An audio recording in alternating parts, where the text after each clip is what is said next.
Chapter 613. Jiang Zhulu had not eaten anything for an entire day and night. He only drank a few cups of coffee provided by the police to keep him awake. Therefore he only vomited out the brownish-yellow coffee juice. He bent over, screamed at the top of his lungs, and vomited over and over again. His appearance was so exaggerated that people were worried that he would vomit out his liver, lungs, and bile. The witness's words reminded him of that day. He remembered how he had sat in the bumpy car to pick up his father, his useless and arrogant father-in-law, in order to maintain his powerful image and not be looked down upon by those arrogant martial artists. He had resisted the urge to vomit. He had held it in until today, but he finally could not control it anymore. He had used up all of his tolerance that day and vomited everything that he had prepared to vomit that day. It was also from that day onwards that he turned into a demon. It was also from that day onwards that his relationship with his wife Shangxin fell to the freezing point. It was like a reincarnation cycle. He had returned to the original path, and all the hard work he had put in between was meaningless. He was a complete failure, and he could not change his fate. "Give him a cup of water," Qinayang said. A policewoman went out and quickly returned with a cup of warm water.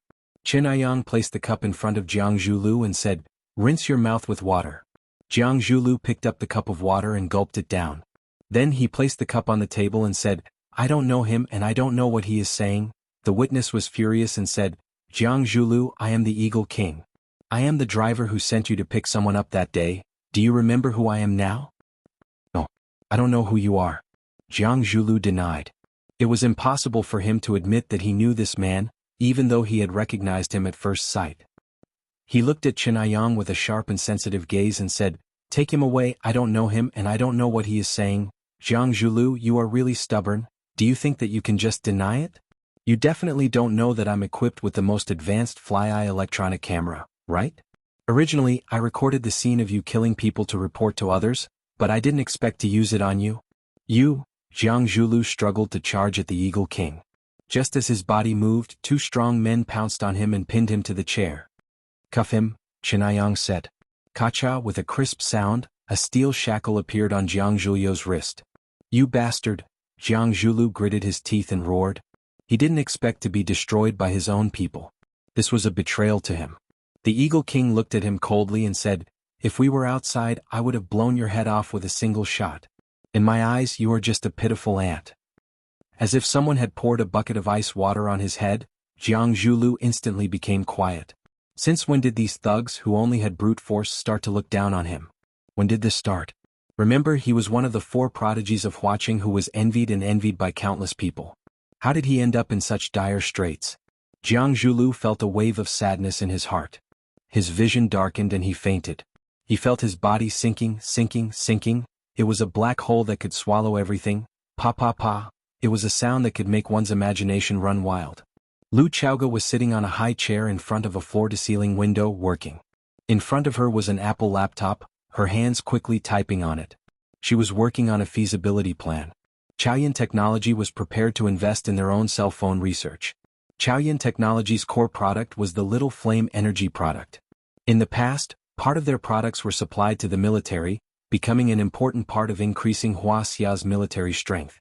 The other part was supplied to the market. Of course, this was mainly reflected in various large-scale machines. For example, ships, planes, hybrid sports cars, or energy vehicles. This was the first time Chaoyan Technology was preparing to put their energy products into civilian products on a large scale. Moreover, it was in the most competitive product field in the cell phone market. What was the most unsettling thing in modern social situations? It wasn't that you couldn't find a toilet when you wanted to pee, nor was it that you couldn't buy a dark beer when you wanted to drink. It was that when you were swiping your phone, the battery of the cell phone beeped and the energy bar turned red. At that time, it was really unsettling, as if there were 1,000 steel needles sitting under your butt. Whether it was Apple's cell phone with the largest market share, or other international or domestic cell phone giants, they all had to face the same problem. The battery life was too poor. Chaoyan Technology started with energy, and they didn't lack the continuous use of energy. Therefore, Lu Chaoga targeted this business opportunity and prepared to produce a cell phone with energy. When you used an Apple phone, you could only use it for a day on a single charge. When you used Chaoyan's cell phone, you could use it for a week on a single charge. Which one would you choose? Nonsense, of course it would be Apple. Because the Apple phone looked more pretentious. The functions of the cell phones were almost the same, and there wouldn't be much difference in technology. Even the battery life had been solved. Then there was only one problem that Lu Chaoga had to solve.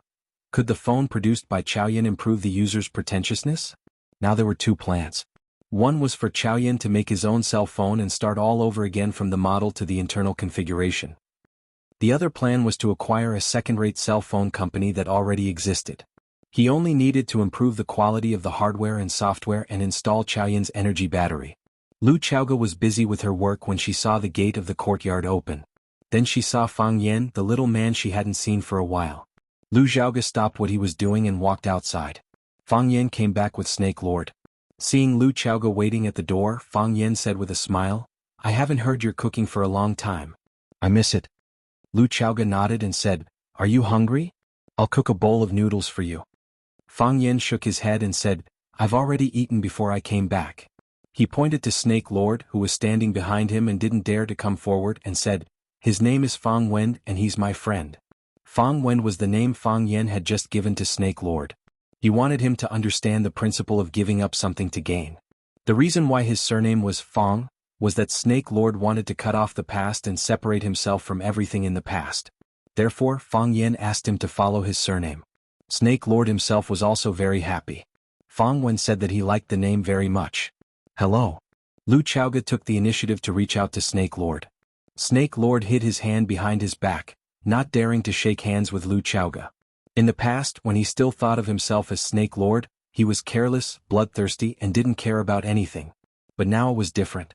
He hoped to become friends with Fang Yan and become brothers. He hoped to become a family with Fang Yan's family, so he began to be afraid. He knew what his hand looked like. It was like a layer of snakeskin and it was prickly to the touch.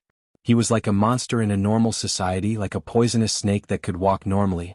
He was afraid that he would scare Lu Xiaoga, and he was afraid that he would ruin everything he had just obtained. It wasn't easy for him to obtain it, so he cherished it very much. His only family member in the world had betrayed him, and now he had very little. Fang Yan looked at him with a smile and said, "Fang Wen, a lady took the initiative to extend her hand to you. You must shake hands with her to be a polite gentleman dash."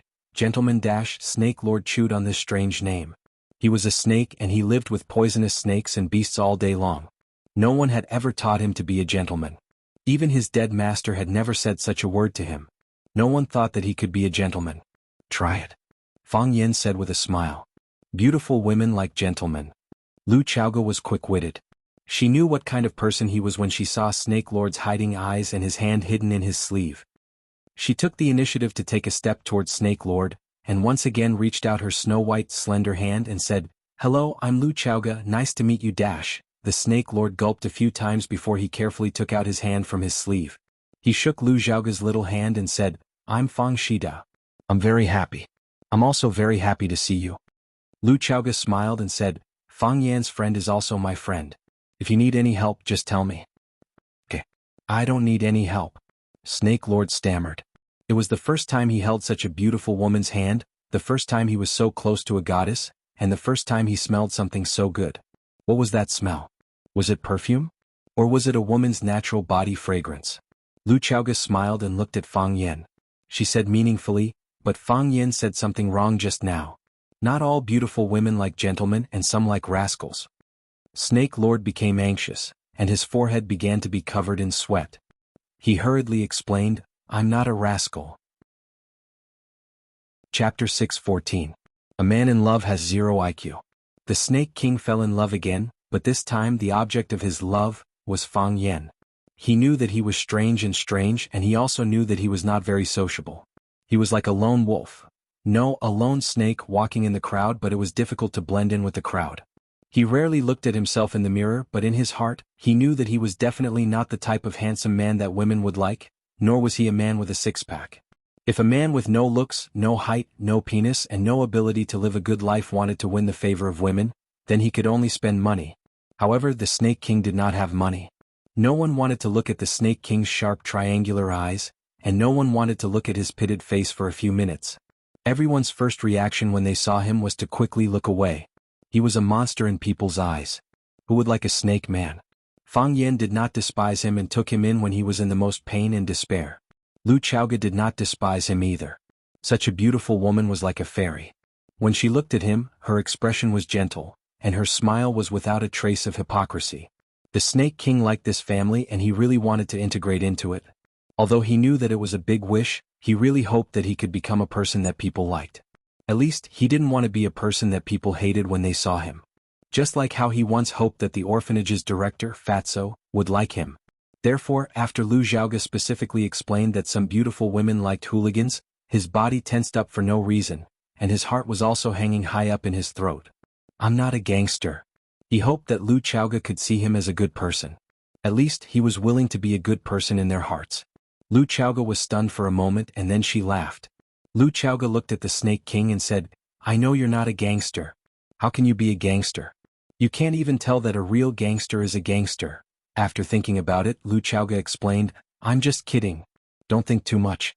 Because it was the first time she met the Snake King, she was not very clear about his character. But she would get to know him slowly. He tried not to touch anything that would cause him pain. Thank you, the Snake Lord blushed. Was he thinking too much? Wasn't it annoying to think too much? Then shouldn't he think less? The poor Snake King had turned into a man who was at a loss for what to do with himself. Fang Yan was a generous and stingy man. He generously introduced Lu Xiaoga to the Snake Lord and smiled as they shook hands. However, when he saw that the Snake Lord had forgotten to let go of Lu Xiaoga's hand, he immediately became petty again. Fang Yan patted the Snake Lord's shoulder and said, As a qualified gentleman, you shouldn't shake hands with a lady for more than a minute, 30 seconds at most. The shorter the better. Snake Lord was so scared that his body trembled. He quickly threw Lu Xiaoga's hand away as if he was grabbing a stove. Fang Yan nodded with satisfaction. He looked at the Snake Lord and praised, You already have the character of a gentleman. The Snake Lord had a simple and honest smile on his face. He was very happy that he could become a qualified gentleman. Fang Yan looked at Lu Xiaoga and said, Fang Wen's situation is a bit special. I want him to live with us for a while. Okay. Lu Xiaoga said. I'll have someone clean up the room. Fang Yan grabbed Lu Xiaoga's wrist and said, How about I buy another house in Huaqing? After the heroes and warriors came over, Fang Yan had made such a suggestion. Fang Yan was going to buy another house in Huaqing. He could take Fang Yingying and Fang Haohan to live outside. Because he felt that there were more and more people living in this villa now. It was already becoming overcrowded. Now there was the Snake Lord, and he had to specially prepare a room for him. How about letting him squeeze in with Fang Haohan? In any case, one of them was as thin as a telephone pole, and the other was as short as a sapling. Neither of them was a waste of space. However, Fang Yan quickly rejected this idea. With Fang Haohan's cheap personality and vicious mouth, he would definitely make the Snake Lord suffer a fate worse than death. If the Snake Lord released his snakes and poisoned him to death, it was also very likely that it would happen.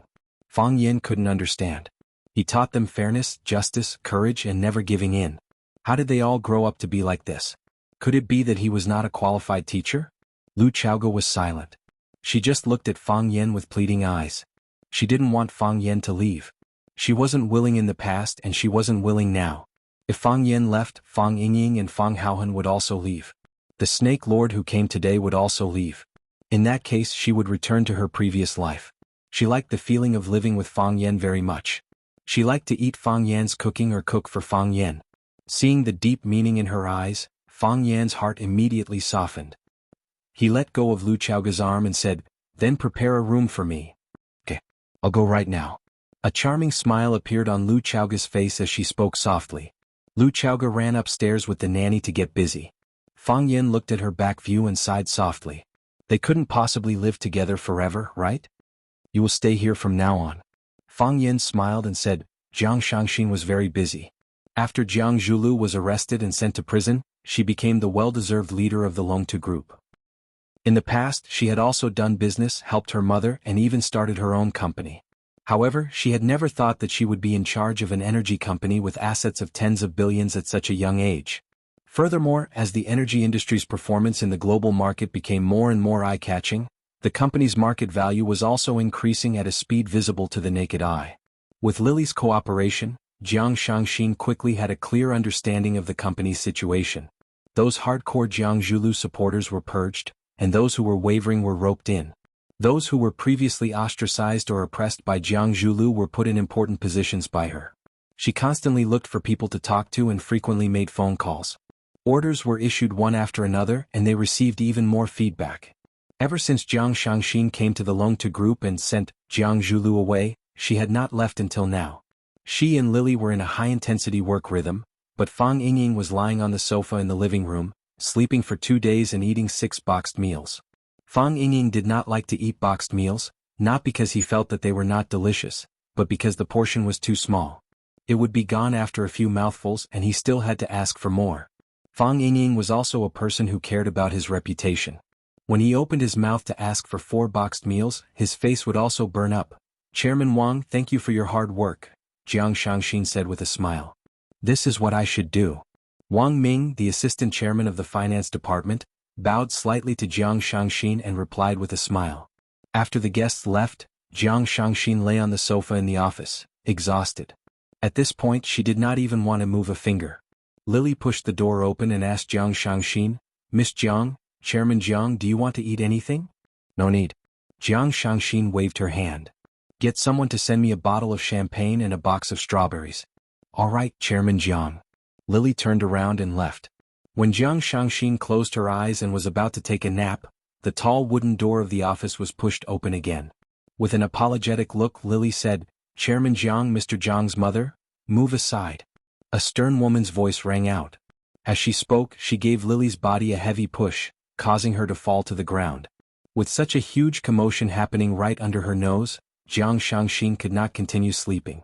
When she opened her eyes and saw the woman standing at the door, she could not help but frown slightly.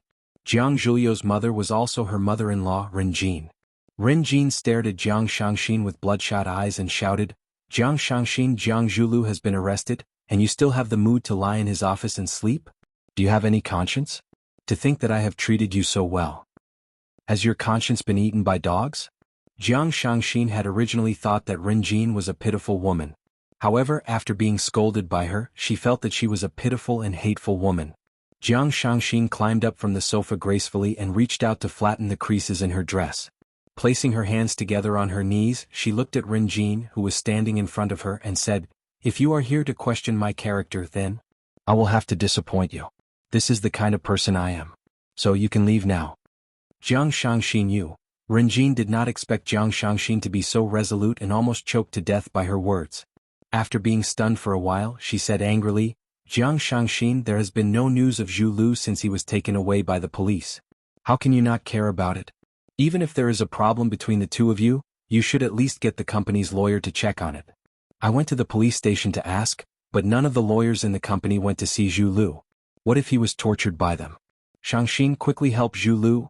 Jiang Shangxin looked at Ren Jin and said, "I got it. I will communicate with the legal team." "When will you communicate with them?" "At a later date." "When is the later date?" "Jiang Shangxin, get lawyer Zhang here now. I want to talk to them personally. Zhu Lu has been taken away for so long, but you have not reacted at all." Ren Jin stared at Jiang Shangxin with a sharp gaze and said, "You are willing to do anything just to get more assets?" Smack. Jiang Shangxin smashed the glass cup on the coffee table and the porcelain cup smashed against the wall. Jiang Shangxin jumped up from the sofa and hollered at Ren Jin, "You said that I am willing to do anything for some assets? Who is the one who is willing to do anything for some benefits? I'm Jiang Zhulio's wife, his legitimate wife. In order to curry favor with his master, he actually personally killed my father. He's the one who's unscrupulous. He is not a human, he is a beast. Do you know that your son is a beast?" Chapter 6:15. The relationship between a mother-in-law and daughter-in-law was a difficult problem in the world. Ren Jin's attitude towards Lu Chaoga was one of concern and suppression. She saw Lu Chaoga as the best candidate for her daughter-in-law. She was willing to take care of her, but she also looked down on her psychologically. She had strict requirements for Lu Chaoga's words and actions. In her eyes, Lu Chaoga was an orphan. She was a child who was adopted by them. Other than them, she had nothing. Ren Jin's attitude towards Jiang Shangxin was one of love and flattery. Jiang Shangxin was not an orphan. Not only did she have both parents, but she also came from the wealthy Jiang family in the capital. If her son was married to Lu Chaoga, it was a low status, then marrying Jiang Shangxin would be a high status. Therefore it was true that Ren Jin treated Jiang Shangxin well. She had never mistreated Jiang Shangxin. Jiang Shangxin had a high EQ and would give her mother-in-law gifts from time to time to please her. As a result, the mother-in-law and daughter-in-law got along well. Ren Jin was shocked by the glass cup that Jiang Shangxin threw. She did not expect her daughter-in-law, who had always been polite, smart and elegant, to do such a crazy thing. She thought that the glass cup would be thrown at her face. She only relaxed a little when the cup went past her head and smashed against the wall. She stood motionless for a moment, and then, like a bull enraged by red silk, or a firecracker that had been set ablaze, she broke into a rage. Jiang Shangxin, are you crazy? Do you know what you are doing? Is this how your parents taught you to be a person? Ren Jin slapped Jiang Shangxin's face. She tilted Shangxin's head to the side and dodged this fierce attack. How dare you throw a glass at me? You just sent my son to prison and now you want to throw a glass at me? Then you can take away all the assets of the Jiang family? Jiang Shangxin, let me tell you, it is not that easy. Ren Jin raised her hand and slapped the other side of Jiang Shangxin's face. Enraged by Ren Jin's behavior, Shangxin slapped Ren Jin's arm to the side. Jiang Shangxin was young and powerful. How could Ren Jin be her match? Ren Jin, who usually lived like a prince, was slapped on the wrist. As his body fell backward, he lost his balance in his high heels and fell to the floor with a crack. This time Ren Jin truly felt pain from the fall. The grief and indignation in her heart, as well as the endless grievances, suddenly exploded. Ren Jin sat on the ground and began to cry loudly without caring about his image. Jiang Shangxin, go ahead and hit me. You can kill me here today. Ren Jin said in a sorrowful voice, if I die there will be no one left in the Jiang family. You can do whatever you want. You can do whatever you want. Dragon Pool, alive, dead, dead. Zhu Lu was sent to prison and persecuted by you. Now you want to kill me as well. Jiang Shangxin, you are the jinx of the Jiang family. How much do you want to harm the Jiang family before you are satisfied? With a stern expression, Jiang Shangxin stared at Ren Jin, who was bawling his eyes out on the floor. She said coldly, no one wanted to send Jiang Zhulu to jail. He sent himself to jail. He has done so many evil deeds and they will be dug out one by one. Just wait and see. Very soon, you will know how many disgusting things your precious son has stained his hands. Impossible. Ren Jin shouted, Zhulu would never do those things. I know his character. Even though he is a little extreme, he is a good person. His company donates to charity every year. He even adopted many children in the poor mountainous areas. Zhulu donated the living expenses and school fees for those children. Jiang Shangxin's mouth was full of bitterness. She said in a mocking tone, I know these things better than you. This is what he used to show off when he wooed me. Which woman doesn't want to find a loving man to spend the rest of her life with? Because it would make her feel that he is so loving to others. He is only wholeheartedly devoted to his wife and her family. She didn't expect that it was just a piece of sheepskin that he wore on the outside. It was a layer of gold that he put on his face. Deep down he is a hungry wolf. He is a devil and a scumbag. Marrying him is the most regrettable thing in my life. Shangxin. Tears streamed down Ren Jin's face as he looked at Shangxin and pleaded, Shangxin, no matter what, you have to save Zhu Lu. Please help me save Zhu Lu. His father is no longer around, he is my only relative. Ren Jin crawled up from the ground and strode toward Jiang Shangxin. Thump. Ren Jin knelt down in front of Jiang Shangxin. Shangxin, I beg you. I will kowtow to you. I will apologize to you. You are a woman too. Can you take pity on an old man like me? If I don't have my son, I won't be able to live on. I will die. Shangxin, can you take pity on me by saving Zhu Lu? Jiang Shangxin looked at Ren Jin, who was crying and begging bitterly. She felt very upset. Ren Jin was born into a good family. She was also a woman who came from a big family. However, she had suffered all kinds of setbacks during this period of time. First, her husband disappeared mysteriously after he went out. Until now, not even his corpse had been found. Then her son was taken away by the police. There wasn't even anyone to save him. She used to be extremely proud. However, she didn't hesitate to trample on her dignity. Now she was just a pitiful woman. A mother who prayed for her son's health and safety. Jiang Shangxin squatted down and lifted Ren Jin's arm to help her up. Ren Jin knelt there and refused to get up. No matter how hard Jiang Shangxin tried, she couldn't get up. Jiang Shangxin didn't force her anymore. She looked at Ren Jin and said, I can pity you. However, I will not pity Jiang Zhulu. He has to bear the responsibility for whatever he did wrong. If all the sins committed by the children could be forgiven because of the kindness of their parents, the world would have been in a mess. Jiang Shangxin. Ren Jin gritted her teeth and said, Don't force me into a dead end. Jiang Shangxin looked at her with a serious look on her face and said resolutely, I can tell you honestly that I will not save Jiang Zhulu. I will not send any lawyer from the Longtu group. You better pray that I don't send any lawyer. If that's the case, he might still have a chance of survival. If I were to take action, I would only wish for his death. The former chairman of the Longtu Group, Jiang Zhulu, was arrested by the police for a crime of intentional homicide. Jiang Zhulu is the son of the founder of the Longtu Group, Qiang Longtan. Qiang Longtan disappeared mysteriously. The police suspect that Jiang Zhulu killed his father in order to climb up the ranks. From the 4 talents of watching to the murder suspects, mental emptiness is the biggest incentive for rich kids to commit crimes. Bam. Lan Shanggu switched off the television. He pushed his chair away and stood up. He paced around his luxuriously decorated office. He held a cell phone in his hand. However, he didn't make the call. After hesitating for a long time, he grabbed the car key and walked out. Lan Shanggu went to the garage and chose his favorite military Hummer. He opened the door of the Hummer, started the engine and rushed out. Screech! Lan Shanggu drove the car to the entrance of an old house. Just when he was about to get off the car and press the doorbell, a bright yellow Lamborghini rushed over. The sharp head of the Lamborghini and the front of the Hummer stood side by side. A young man with long hair sat in the driver's seat. The young man looked at Lan Shanggu, who was pressing the button, and said with a smile, "I was wondering who it was. Brother Lan Shanggu, you are back. You are a rare guest." Lan Tingyue, the son of Lan Shanggu's 4th uncle. He had been studying in France and had only returned to the country after graduating a year ago. He didn't have a formal job.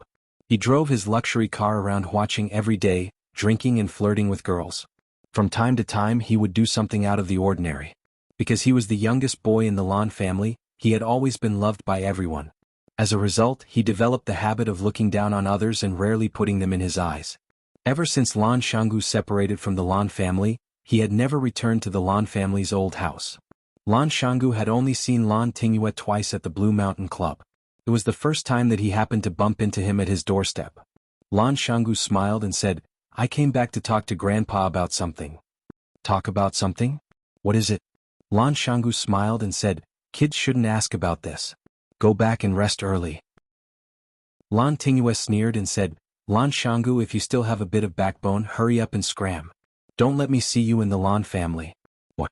Back then, you wanted to ride on someone else's coattails and even didn't hesitate to separate from the Lan family, making the Lan family a joke in the eyes of outsiders. When I came back from studying abroad, do you know what I heard the most? Why did Lan Shanggu separate from the Lan family? Did the Lan family mistreat him? Lan Shanggu, don't you have any shame? Back then, in order to earn more money, you cried and shouted that you wanted to separate from the Lan family. Now that you've separated from the Lan family and you're in trouble outside, you come back to ask for help?" Lan Shanggu looked at Lan Tingyue thoughtfully and asked, "Are you done?" "I'm done. You're no longer a member of the Lan family. So, go wherever you want to go. Whether you live or die, whether you eat meat or drink porridge, it has nothing to do with the Lan family." Lan Shanggu nodded and started the Hummer again. After pressing the reverse gear, the Hummer quickly backed off.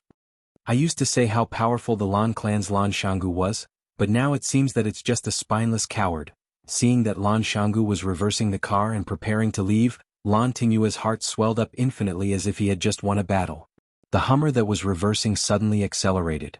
The tall front of the Hummer ruthlessly rolled towards the sexy butt of the Lamborghini. Chapter 616. People who don't attract jealousy are mediocre. Lan Shanggu wasn't mediocre. He was the most outstanding and dazzling figure in the younger generation of the Lan family. He was selected as one of the 4 prodigies of Huaqing by busybodies. It was also because of Lan Shanggu's excellence that he became the target of love and special care by all the elders of the Lan family.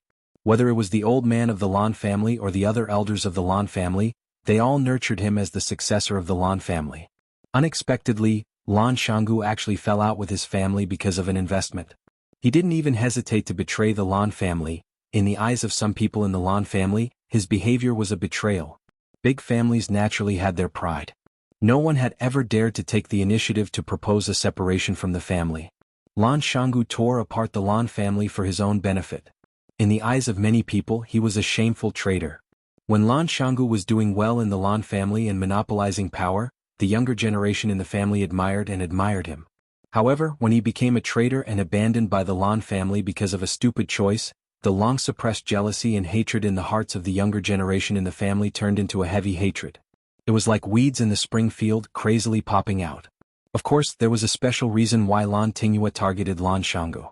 After Lan Shanggu and the Lan family separated, the Lan family pushed his brother, Lan Shonhua, to take over Lan Shanggu's position as the new successor of the family. Lan Shanggu hadn't returned home for several years. The position under Lan Shonhua's but became more and more stable. Now Lan Shanggu drove back in the middle of the night. In Lan Tingyue's eyes he saw a dangerous signal. This was a dangerous person. Lan Tingyue originally thought that his mocking words would make Lan Shanggu leave. When he was about to start his newly bought sports car and enter the courtyard, he inadvertently saw a dazzling light from the rearview mirror. No, it was a black front that looked like a beast opening its bloody mouth and pouncing at him. Clang, the tall and rough body of the Hummer rumbled forward. The hard metal bumper fiercely bit the sexy butt of the Lamborghini that stretched out like a wing. Not only that, the Hummer didn't stop immediately after smashing the butt of the Lamborghini. This big monster continued to charge forward under the control of Lan Shanggu. Kacha. The back half of the Lamborghini was rolled up by the mouth of the big monster. The Hummer opened its mouth and continued to roll over Lan Tingyue in the driver's seat. Lan Tingyue was scared out of his wits. His face was pale and his pupils dilated. He pushed the car door open and wanted to escape, but he was pulled back by the seat belt and couldn't move. Lan Mountain Valley. Lan Mountain Valley. Lan Tingyue screamed. Lan Shanggu stepped on the accelerator and drove the Hummer to continue attacking the city. Help! Lan Tingyue was so scared that his nose was running and his tears were running. He cried out, "Help! Big brother Lan, don't kill me!" Bang! The Hummer finally stopped, but the engine was still running. The Lamborghini's weak body, which was pressed under his body, was shaking non-stop. Lan Shanggu looked down and stared at Lan Tingyue, who was sitting in the front passenger seat. He said arrogantly, "Now can I go in?" Lan Tingyue couldn't say a word. He was so scared that he peed his pants. The hot air from the front of the Hummer poured on Lan Tingyue's back. His body was already soaked in sweat. "You call me a coward. I'm not angry at all." Lan Shanggu stared at the back of Lan Tingyue's head and said, "I'm angry that you are a real coward." He is a child. A young man in a white shirt stood at the door. He had a pair of black-rimmed glasses on the bridge of his nose. He looked very scholarly. He looked at Lan Shanggu with a smile and said, "Big brother, why do you stoop to the level of a child? Isn't it not worth it to hurt your own body?" Lan Shonhua, Lan Tingyue's big brother. He was also the new person pushed out by the Lan family after Lan Shanggu left. When Lan Tingyue saw Lan Shonhua come out, it was as if he saw help. He cried and said, "Big brother, quickly save me, he wants to kill me." Lan Shonhua shook his head and sighed. He walked over to help Lan Tingyue untie the seat belt and said, "Big brother rarely comes back. How did you make him angry? Also, what nonsense are you talking about? Big brother is our big brother. How could he kill you? You must have said something you shouldn't have said, there was such a big commotion outside. Even Grandpa was woken up by you guys. Just wait to be scolded." Lan Shonhua didn't even look at the crashed Lamborghini. In his eyes, it was a toy not worth mentioning. Lan Shanggu looked at Lan Shonhua and said with a smile, "The men of the Lan family must have murderous intent. Tingyue has been spoiled by you guys. I'm here to cultivate his murderous intent." Lan Tingyue originally wanted to counterattack and say that you're not here to cultivate my murderous intent. You want to kill me. But when the words were on the tip of his tongue, he met Lan Shanggu's deep and cold eyes when he smiled. He couldn't shout out the words he had thought of. Lan Shonhua glanced at Lan Tingyue and said, "You stay here and bring some people to clean up this place. Won't it be a joke if outsiders see this?"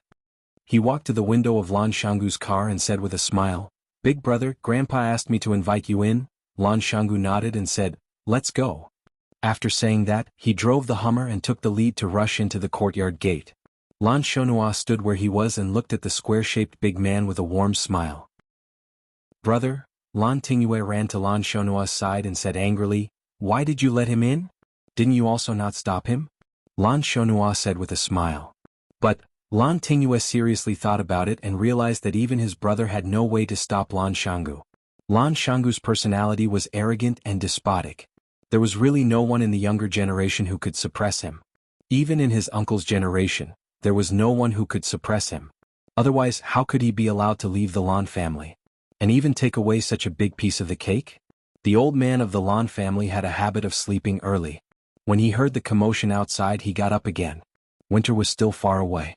The old man had already wrapped a blanket around his body and sat in the study connected to the bedroom. He said to Lan Shanggu, who had entered the room, "Why are you angry with a child? Making such a big commotion, aren't you afraid that people outside will laugh at you?" Lan Shanggu smiled and walked in front of the old man. He poured a cup of warm water and placed it in his hand. He said, "Why should I be afraid of people laughing at me? Those people who laugh at me will soon know that they are actually fools. But I am a little unhappy about doing this. It is a big sin to disturb Grandpa's rest." The old man waved his hand and said, "All right, you haven't come back to see me for 3 years. The moment you come back, you are trying to bewitch me. What do you want?" "Grandpa, hand the Lan family over to me?"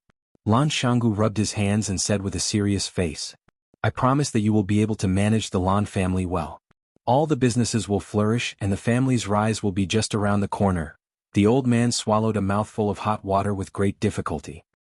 He glanced at Lan Shanggu and said, "I am not dead yet, and you are already thinking of usurping the position? How can this be usurping the position? Is there such an open and above-board usurper like me?" Lan Shanggu's face was full of smiles. He said, "This is something that the two of us, grandpa and grandson, have discussed and discussed.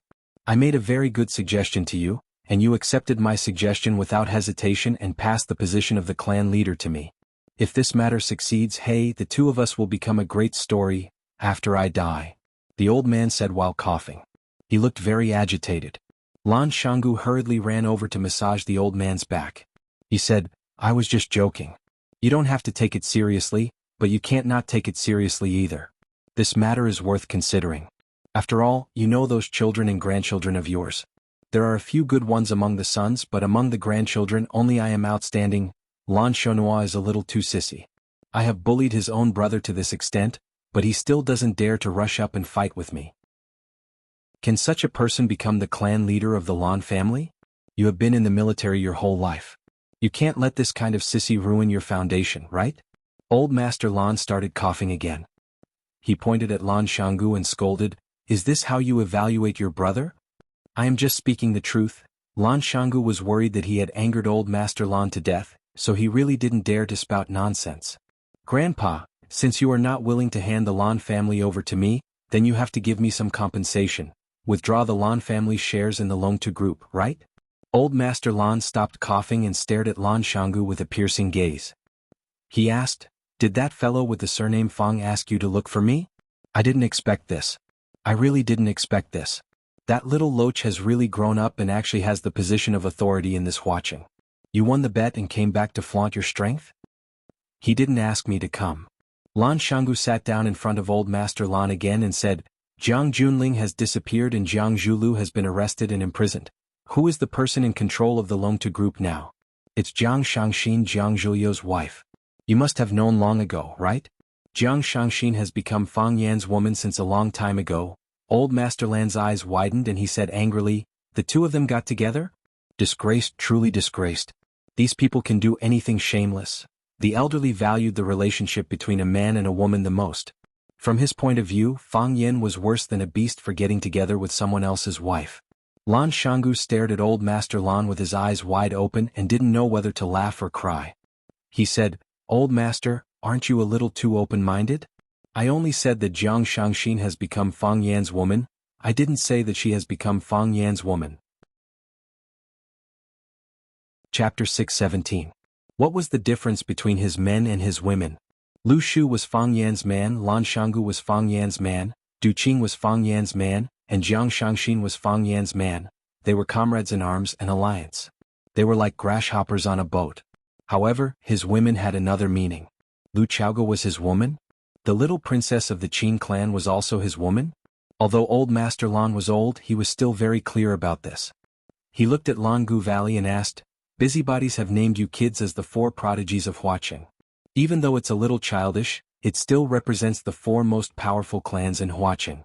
The Jiang family has fallen to such a state, it really makes one sigh. If the Jiang clan is gone, will the other clans really be able to protect themselves?" "Grandpa, can you protect them?" Lan Shanggu asked back. Old Master Lan was furious. He raised something in his hand and wanted to throw it at him. He shouted, "Why can't I protect them? Could it be that in your eyes that fellow is already unstoppable?" Lan Shanggu sighed softly and said, "Grandpa, I don't think that he is unstoppable, and it's not because I'm inflated after winning. Think about it, how many resources and connections does Fang Yan have now? He has the support of the Lu clan, the support of Lan Shanggu, the support of Du Qin, he has the powerful Chaoyan technology, Long Tu is under his control, and the support of the Qin clan. Grandpa, if he really wants to make a move against the Lan clan, how do you think we can fight back? Old Master Lan laughed coldly and said, the Lan clan is doing business properly. Would he dare to take it by force? Grandpa, nowadays no one is stupid enough to do things like taking things by force. The risk is too high and the loss outweighs the gain. He only needs to use the resources under his banner to force the living environment of the Lan clan. As long as he makes a move, countless people under him will follow suit. By then what will the Lan clan do? The Lu clan isn't on his side either, right? Won't the Mei family stand up and say something? Of course the Lu family won't be on his side. However, the Lu family will make a wise choice, to follow the Wolf King and eat the meat and drink the soup, or to become the prey that the Wolf King leads the wolves to attack and devour. They will make a wise choice. As for the Mei family is different from us. They had their own way of survival. Why would they care about the life and death of others? Even if Grandpa wanted to join hands with them, he would probably have to give up a considerable portion of the benefits, right? They want shipping. Are you willing to give it to them? According to what you're saying, our Lan clan has nowhere to go. That's not it. Lan Shanggu said, hasn't Grandpa already made his choice? Grandfather chose the Jiang family and chose to rely on the Jiang family's power. If this was the capital city or any other city, I would suggest that Grandpa make this choice. You have no choice but to do so. But Grandpa, this is Flower City. Our roots are in Flower City. You think I made the wrong choice? Old Master Lan held his teacup and looked at Lan Gulu with a piercing gaze. At least for now it seems to be wrong. Lan Shanggu said straightforwardly. Old Master Lan's eyes turned cold and he fell into a long silence. Lan Shanggu waited for Grandpa to think for a while before saying, Jiang Zhulu is in jail and won't be able to come out for a while. Fang Yin didn't let anyone else control Long Tu. He didn't even use his most trusted person, Lu Chaoga. Instead he sent Shangxin in. This means that he doesn't want Long Tu to be separated. He wants to use Shangxin's identity to take over Long Tu. If the Lan clan still wants to have a share of the loot, there will be a huge feud. Old Master Lan looked at Lan Shanggu and asked, are the things that Jiang Zhulu did true? They should be. Lan Shanggu nodded with a serious expression. Even though a tiger is ferocious, it doesn't eat its cubs. How is this behavior different from that of a beast? This time, it was Lan Shanggu's turn to remain silent. Old Master Lan looked at Lan Gulu and said, father and son killing each other and brothers fighting each other, this is a tragedy. I don't have any other requests from you. I only want you to keep this family and prosper in everything you do. No matter what, Lan Shanggu nodded and said, Grandpa, I understand. Old Master Lan nodded in satisfaction and said, what you mean is that we can't keep the shares of Long Tu no matter what? We can't, Lan Shanggu said. Old Master Lan took a sip from his teacup and said, you're the eldest son and grandson of the Lan clan. Splitting up in a fit of pique, the things you brought out with you are ultimately still too little. This is a little unfair to you. I'll give you the little bit of shares that the Lan clan has in the Long Tu Corporation. Think of it as some compensation to you. Lan Shanggu stared at Old Master Lan with his eyes wide open and said, Grandpa. Old Master Lan sighed softly and said, you and Fang Yin will advance and retreat together. He can't possibly forcefully take over his own brother's shares, can he? If that's the case, how is he different from a beast? Who would dare to work with him in the future? Lan Shanggu felt that he had fallen into a huge pit. A bottomless pit. Someone knocked on the room door. Lan Shanggu looked outside with a smile and said, I guess it must be Lan Shonua. He raised his voice and shouted outside, come in. The room door was pushed open. It was indeed Lan Shonua standing at the door. Lan Shonua carried a tray in his hand and walked in with a smile on his face. He said, Grandpa, big brother, I knew that you two would talk until midnight, so I asked the kitchen to make a bowl of sweet distiller's grains for you two to eat while it's hot. Fill your stomach. He placed the tray on the table and placed a bowl in front of Grandpa and Lan Shanggu each. He said, you two take your time, I'll go out first. With that he carried the tray and walked out. Lan Shanggu looked at Old Master Lan and said, a scholar who has been away for 3 days has changed my opinion of him. Old Master Lan had a smug look on his face. He said, spring is when 100 flowers contend. Mo Qingdi and Ice Dragon were living together. Just like a loser who had met the Ms. Perfect in his life, Mo Qingdi's life in the land of extreme coldness had undergone a complete change. He lived in a large, unique and luxurious house with icicles hanging from the ceiling. He ate all kinds of rare and precious celestial fruits that he had never eaten before. Even the place where he slept at night was covered with red feathers. A red feather was a red bird on the glacier. Because Mo Qingdi had not seen anyone else in the land of extreme coldness, no one had told him the name of this bird. Mo Qingdi had been in this glacier for many years, but he had only seen this bird a few times. There was a large pile of bird feathers in Ice Dragon's cave. Mo Qingdi tidied it up. It was much more comfortable than the down quilt he used in Yanjing. It had to be said that his current life was much better than living in the igloo that he had carved out with a knife. Life was so blissful and comfortable, but Mo Qingdi could not help but worry about one problem. How could he get Ice Dragon's blood and tendon? If he could not get Ice Dragon's blood and tendon, would he have to stay in this land of extreme coldness for the rest of his life and become a pair of dragons of life and death with Ice Dragon? The Azure Dragon had met the Ice Dragon. His ice-cold heart couldn't help but ripple after ripple. It was dinner time now. Ice Dragon gave Azure Dragon a look, signaling him to wait for a while. Then he wagged his tail and ran into the deep cave. This was the only thing that Azure Dragon was not satisfied with Ice Dragon. Every time it was time for dinner, Ice Dragon would give Azure Dragon a smug look, meaning to say, "Wait for me to get you something to eat." After a while, he had piled up in front of Mo Qingdi with all kinds of food in his mouth. It was said that every dragon had a treasure trove, and inside the treasure trove were all kinds of rare and strange treasures.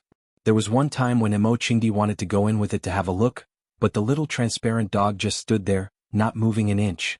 It only looked at him with a sad look in its eyes. "I'm already so good to you, how can you ask for more?" Mo Qingdi was embarrassed by the dog's stare. He turned around and ran to a corner to sit down. Only then did the transparent puppy scuttle into the depths of the cave with a whoosh, disappearing without a trace in an instant.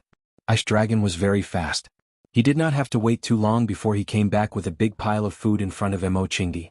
There was snow snake meat, red silk fish, 9-petal snow lotus, baby ginseng, and red lava fruit. Ice Dragon held a red lava fruit in his mouth and put it in front of Mo Qingdi.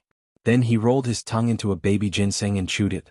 Mo Qingdi pushed the red lava fruit back, then reached out his hand to touch the thick 9-petal snow lotus. Ice Dragon saw Mo Qingdi's action and once again held the red lava fruit in his mouth in front of Mo Qingdi. He even winked at Mo Qingdi as if saying, "I know you like this, don't be shy with me." Mo Qingdi shook his head and pushed the red lava fruit away again, then reached out to touch the red silk fish. Ice Dragon used his claws to pull the red silk fish under him, and once again pushed the lava fruit to Mo Qingdi. After doing this, Ice Dragon glanced at Mo Qingdi with a reproachful look. "Eat it, don't waste my good intentions."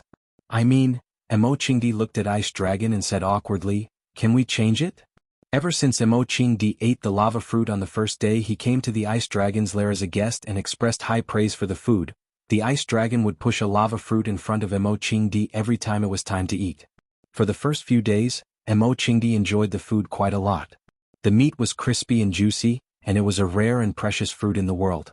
After eating for half a month, Mo Qingdi could not stand it anymore. He needed a change of taste, right? Chapter 6:18. The more he tried, the further he went wrong. Mo Qingdi wanted to eat something else.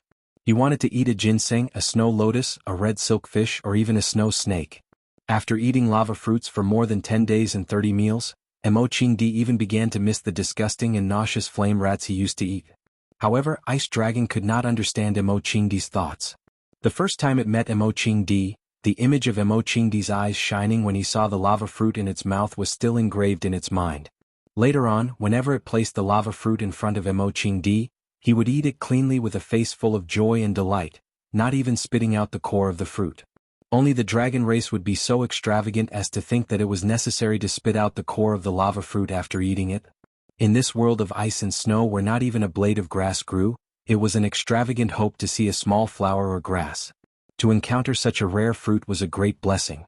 The core of the fruit was also an extremely rare and precious object. How could Mo Qingdi bear to spit it out? The idea that Mo Qingdi liked to eat lava fruits was deeply ingrained in Ice Dragon's heart. Ice Dragon was a hospitable host. Since there was a guest in his territory, he naturally had to offer his best and favorite food. "Don't you like to eat lava fruits?" "It's okay, I have plenty at home." In Ice Dragon's eyes, Mo Qingdi's act of pushing the lava fruits to him was humble and embarrassed. Ice Dragon thought that the weird-looking monster in front of him must have felt bad for eating too many of his magma fruits, so he wanted to return them to him so that he could enjoy them as well. Too polite. Ice Dragon didn't know how to speak. If it could, it would have said this sentence. It couldn't understand what Mo Qingdi was saying, but judging from his expression, the Ice Dragon stared intently at Mo Qingdi's expression. It tilted its head and thought for a while, then lowered its head again and placed the lava fruit in front of Mo Qingdi. Don't be polite with me. Ice Dragon wagged his tail. He had an expression that said, I understand your kindness. Although I like to eat it, I can give it to you since you like it. Mo Qingdi sighed deeply. He wanted to go home. He returned to his igloo, caught a snow snake or killed a flame rat, skinned it, cleaned it and froze it. He wanted to eat meat. Seeing Mo Qingdi's moved expression, Ice Dragon became even more pleased with himself. It jumped up and down on the spot, looking like it was asking for a beating. It used its claws to push the lava fruit in front of Mo Qingdi, signaling him to pick it up and eat it. Thank you. Mo Qingdi took the magma fruit and took a big bite.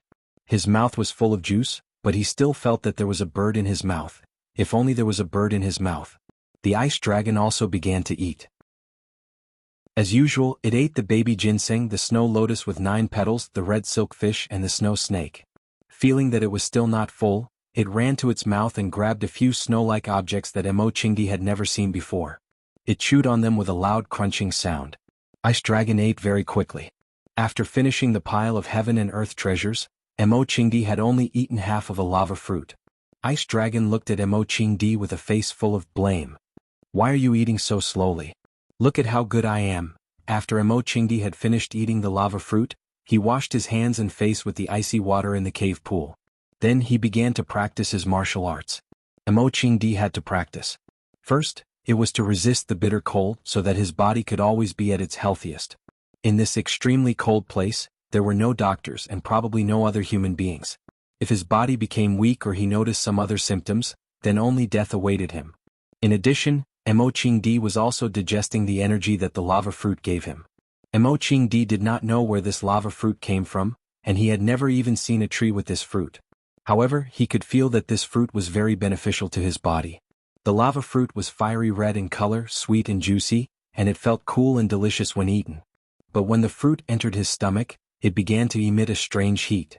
It was like accidentally eating an aphrodisiac, like, I love a piece of firewood, causing an inexplicable heat in one's body. If one sat there without moving, this heat would last for a long time. As long as one exercised intensely, the heat would spread faster. Mo Qingdi had just eaten another lava fruit, so he had to exercise again. Now he had to exercise 3 times a day. Ever since his tendons and veins were broken, he had never been as diligent as he was in this extremely cold place. Every time Mo Qingdi practiced, Ice Dragon would sit beside him and watch for a while. It never sat or squatted. Because Mo Qingdi had never entered its real cave, he did not know what kind of posture it was when it slept. Perhaps there were other beauties hidden in the golden house? Thinking of this possibility, Mo Qingdi felt a trace of anger in his heart. As usual, after watching for a few minutes, Ice Dragon felt that Mo Qingdi's kicks were very boring, so it flicked its tail and rushed into the depths of the cave like the wind. Mo Qingdi was very conflicted. He wanted to heal his meridians and body, and he wanted to go back to check on the current situation of the Fang family and see if Fang Yan could hold on by himself. If he wanted to go back as soon as possible, he could only kill Ice Dragon, drink its blood, and extract its tendons.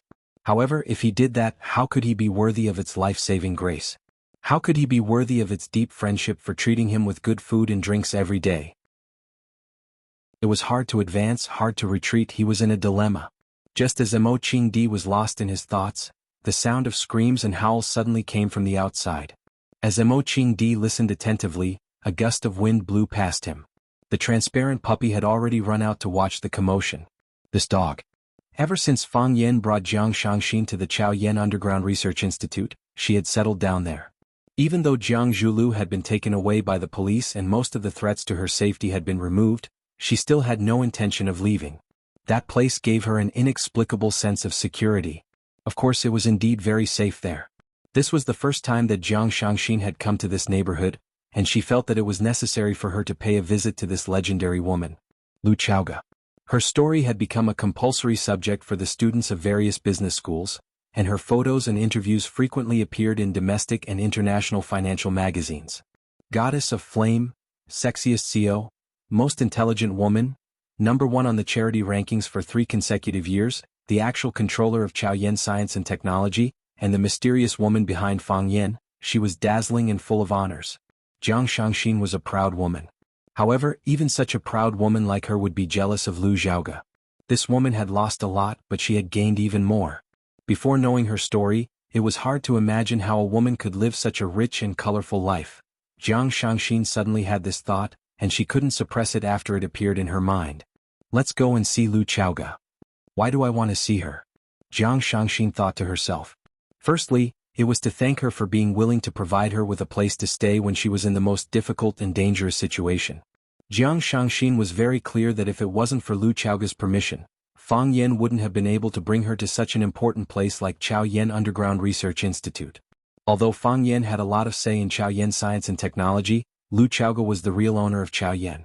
Chaoyan. The word Chao came before the word Yan. Secondly, it was because of admiration. Jiang Shangxin had known her for many years, and the two of them had quite a bit of history. Before she appeared, Lu Xiaoge was Jiang Zhuliu's admirer, and she knew that the Jiang family had always wanted Lu Xiaoge to become Jiang Zhuliu's daughter-in-law. After that, Lu Xiaoge and Qiang Longtan had a falling out, and she forcefully tore off a large piece of Longtu Group and left. Naturally, she established her own company and created Chaoyan Science and Technology. The first time they met was by chance at the shopping mall 3 years ago. When she and Jiang Zhulu went shopping, Lu Xiaoge and Fang Yan also appeared at the shopping mall. At that time she only had some appreciation and admiration for Lu Xiaoge. She felt that this woman was courageous and knowledgeable, and it wasn't easy for her to get to where she was today to be able to fight with an opponent like Qiang Longtan. There was also a little jealousy in her heart. At that time she really liked Jiang Zhulu, and she didn't want the man she liked to be thinking about other women. A current girlfriend and an ex-girlfriend were natural enemies. Of course it was just a little. Who would have thought that in just a few years, Lu Xiaoge would be able to achieve such brilliant and dazzling achievements under the watchful eyes of countless enemies, open spears and covert attacks. How much was Chaoyan Science and Technology worth now? One media outlet had a very good evaluation. Don't talk about money with Lu Xiaoge. Everyone's focus now was on whether Chaoyan Science and Technology could become a great company. Or rather, whether it could become the greatest company in the world. Jiang Shangxin pressed the doorbell, and the door to the courtyard opened very quickly. The moment Jiang Shangxin entered the door, she saw Lu Xiaoge, who took the initiative to walk out to welcome her. She was dressed in a white tracksuit and a pair of white sports shoes, and her long hair was tied into a ponytail. She was like a newlywed who had just gotten married and walked out to welcome her guests with a face full of smiles. Jiang Shangxin had never seen Lu Xiaoge dressed like this, but deep down she had to admit that this Lu Xiaoge was really beautiful. She was even more beautiful than when she was on the cover of a magazine. Chapter 619. In the media, Lu Xiaoge was aloof and elegant, just like a goddess in the clouds. While people worshipped her, it also created a sense of unreachable distance. In Jiang Shangxin's eyes, Lu Xiaoge was smart, sharp and cold. She was good at forbearance. Some people described Jiang Zhuliu's father as a scalper and a dog. However, Jiang Shangxin felt that Lu Xiaoge's scheming ability and ability to hide her emotions were not inferior to Qiang Longtan's. When she was still a child, she already knew how to deal with the murderer who killed her parents and finally avenge her parents. How much willpower did it take? There was an old saying that went, "Kings don't meet kings." Because of some reason, Jiang Shangxin would more or less see Lu Xiaoge as her competitor. However, when she saw Lu Xiaoge come out to greet the guests in such a simple home attire, Jiang Shangxin suddenly realized that she might never be able to catch up with Lu Xiaoge's footsteps. Some people did it as if it were heavy while others did it as if it were light. Perhaps, in her heart, she had never seen herself as a competitor? It was a fortunate and sad thing. "I'm sorry to disturb you so abruptly," Jiang Shangxin looked at Lu Xiaoge and said apologetically. Lu Xiaoge smiled and it was like a spring breeze blowing on her face. Jiang Shangxin dared to swear that no media could capture such a smile from Lu Xiaoge in the past. Because Jiang Shangxin had studied Lu Xiaoge's appearance records, she had never smiled before. At this moment, Lu Xiaoge was blissful, and that kind of bliss was emitted from the inside out. It was like a woman who couldn't help but smile foolishly after falling in love, and she couldn't hide it even if she wanted to. Lu Xiaoge took the initiative to stretch out his beautiful palm toward Shangxin and said in a gentle voice, "I was supposed to be the one to visit you, but I've been too busy recently. I'm very happy that you're here as a guest." Jiang Shangxin sighed to herself. This woman was indeed a formidable person. When he was in trouble he came to seek shelter, and even until now he was still living in the underground research institute under her name. She didn't mention or ask about it when she saw him, as if she didn't know about it at all. Needless to say, that was the most embarrassing period of time for Shangxin. A spike in her bone, a scar on her face. If it weren't for Fang Yen who pulled down the plane to Paris in time, the news of her accident would have spread to China. Lu Chaoga's way of handling things made her feel very comfortable, and she felt that she was respected. Why did best friends end up fighting each other to the death? Because he asked too many questions. Jiang Shangxin held Lu Xiaoga's hand tightly and said, I saw an interview about you in the World Finance and Economics 2 years ago. You said that you like to study recipes during your free time at work and cook a delicious meal for yourself. I wonder if I will have the fortune to do so? Lu Chaoga made an inviting gesture and gestured for Jiang Shangxin to follow him into the house. She said, when you participated in the Midnight Storm interview, you said that your ideal life is to be a full-time wife who takes care of your husband and children. I guess your culinary skills are pretty good, right? How about we each cook 2 signature dishes? Isn't there still soup? Jiang Shangxin looked at Fang Yen, who was standing by the window on the 2nd floor, and said, Mr. Fang should be able to make soup, right? No problem. Lu Chaoga said. The fish soup that Mr. Fang makes is superb, you should try it. It's definitely not to be missed. Jiang Shangxin's face was full of smiles and she said, in that case I can have a good meal today. Fang Yen did not know that he had fallen into the trap of the 2 women. At this time he was standing on the balcony and calling his grandfather Fang Huwei. Don't always play with the bird. How old are you? Why are you always fighting with a parrot? Fang Yen comforted him. Fang Yen talked to his mother on the phone, and Lu once said that his grandfather was in a bad mood these days. The King Kong eagle that he had raised for 3 to 4 years suddenly ignored him. In the past, the man and the bird would have quarreled with each other every day. The King Kong eagle suddenly stopped talking, which made Fang Huwei very anxious. He kept provoking it, wanting to hear it fight back as usual. However, the King Kong eagle seemed to have lost its voice. No matter what Fang Huwei said or did, it just stared at him blankly without saying a word. Later, old Master Fang Huwei seemed to understand something and he stopped talking. The man and the bird stared at each other for a long time. This made Lu Wan very anxious, so she called Fang Yen to persuade Fang Huwei. So what if I'm old? Old people are not allowed to play with birds? Which family's rule is this? If I don't play with birds, what should I do? I want to hunt bears in the mountains and catch turtles in the sea, but I need him to listen to me. If he doesn't listen to me, where can I go? I can only play with the old bird to kill time. Fang Yen felt bad and said guiltily, Grandpa, why don't I go back and bring you to Huaqing? Didn't you say that? When you were young, you were invincible in Huaqing. Now that you are back in the old place, maybe you can recall your past glory? Is that all right? I will book a ticket back to Yanjing tomorrow. Go, go, go. I am living well in Swallow Dock. Why would I go to Huaqing? Let me tell you, I am not going anywhere, you don't have to think about it. Fang Huwei refused firmly. Then I will go back and stay with you for a few days? Fang Yen said with a smile. I also want to eat my mom's pork stewed with vermicelli. Fang Huwei sighed and said, Fang Yen, don't bother. I know what you are thinking and I understand your filial piety. But Huaqing is full of things now you can't leave and you can't leave. Are you worried that I will become demented like that old bird? Or are you worried that I will leave with it one day? Grandpa, Fang Yen said in a sorrowful voice. His father passed away, Mo Qingdi went missing, and the 2 closest men to his grandpa left. His father was his grandpa's son, and Mo Qingdi was also his grandpa's son. Although he had never said anything in the past few years and would never confide in anyone, his heart was just too bitter. He was such a proud man, how could he bear such a blow? In the 3 years that Fang Yen suffered, Grandpa Fang's body became weaker and weaker. No one knew when the oil lamp would burn out. Even a gust of wind could blow him out. Birth, old age, sickness and death are human nature. Who can defy the heavens? Fang Huwei said gently. His words carried the bleakness of the autumn wind and the falling leaves. I don't know how much merit we have to cultivate for the heavens to let us come to this world. Originally, it should have been you going your own way and I going mine, but because we had unresolved grievances in our previous lives, I became your grandfather and you became my grandson. I, Fang Huwei, have never let down the heavens and never bow down to anyone. I have trained hard and lived my life seriously. My life has come to an end and I have lived my life to the end. But your life has just begun. You haven't lived a single Chou Maoyin yet. You have to continue working hard and don't waste your time on an old man like me. It is too precious. We can't afford to waste it. Grandpa, is there anything more important than spending time with you? Fang Yan endured the pain in his heart and said with a smile, there are shortcuts when it comes to being a person or doing things. For example, if I want to practice martial arts, I have to find a good master. You and the old drunkard are good masters. They can teach me quickly and help me improve faster than my peers. It is the same with being a person.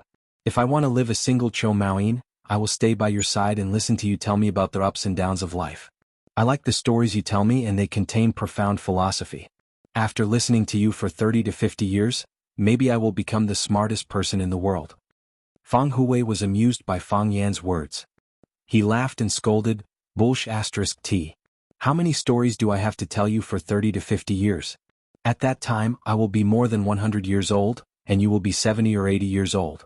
A 100-year-old monster telling a 70 or 80-year-old man how to be a person. If someone saw this scene, they would have a heart attack. Hearing his grandpa's hearty laughter, Fang Yan felt a little better.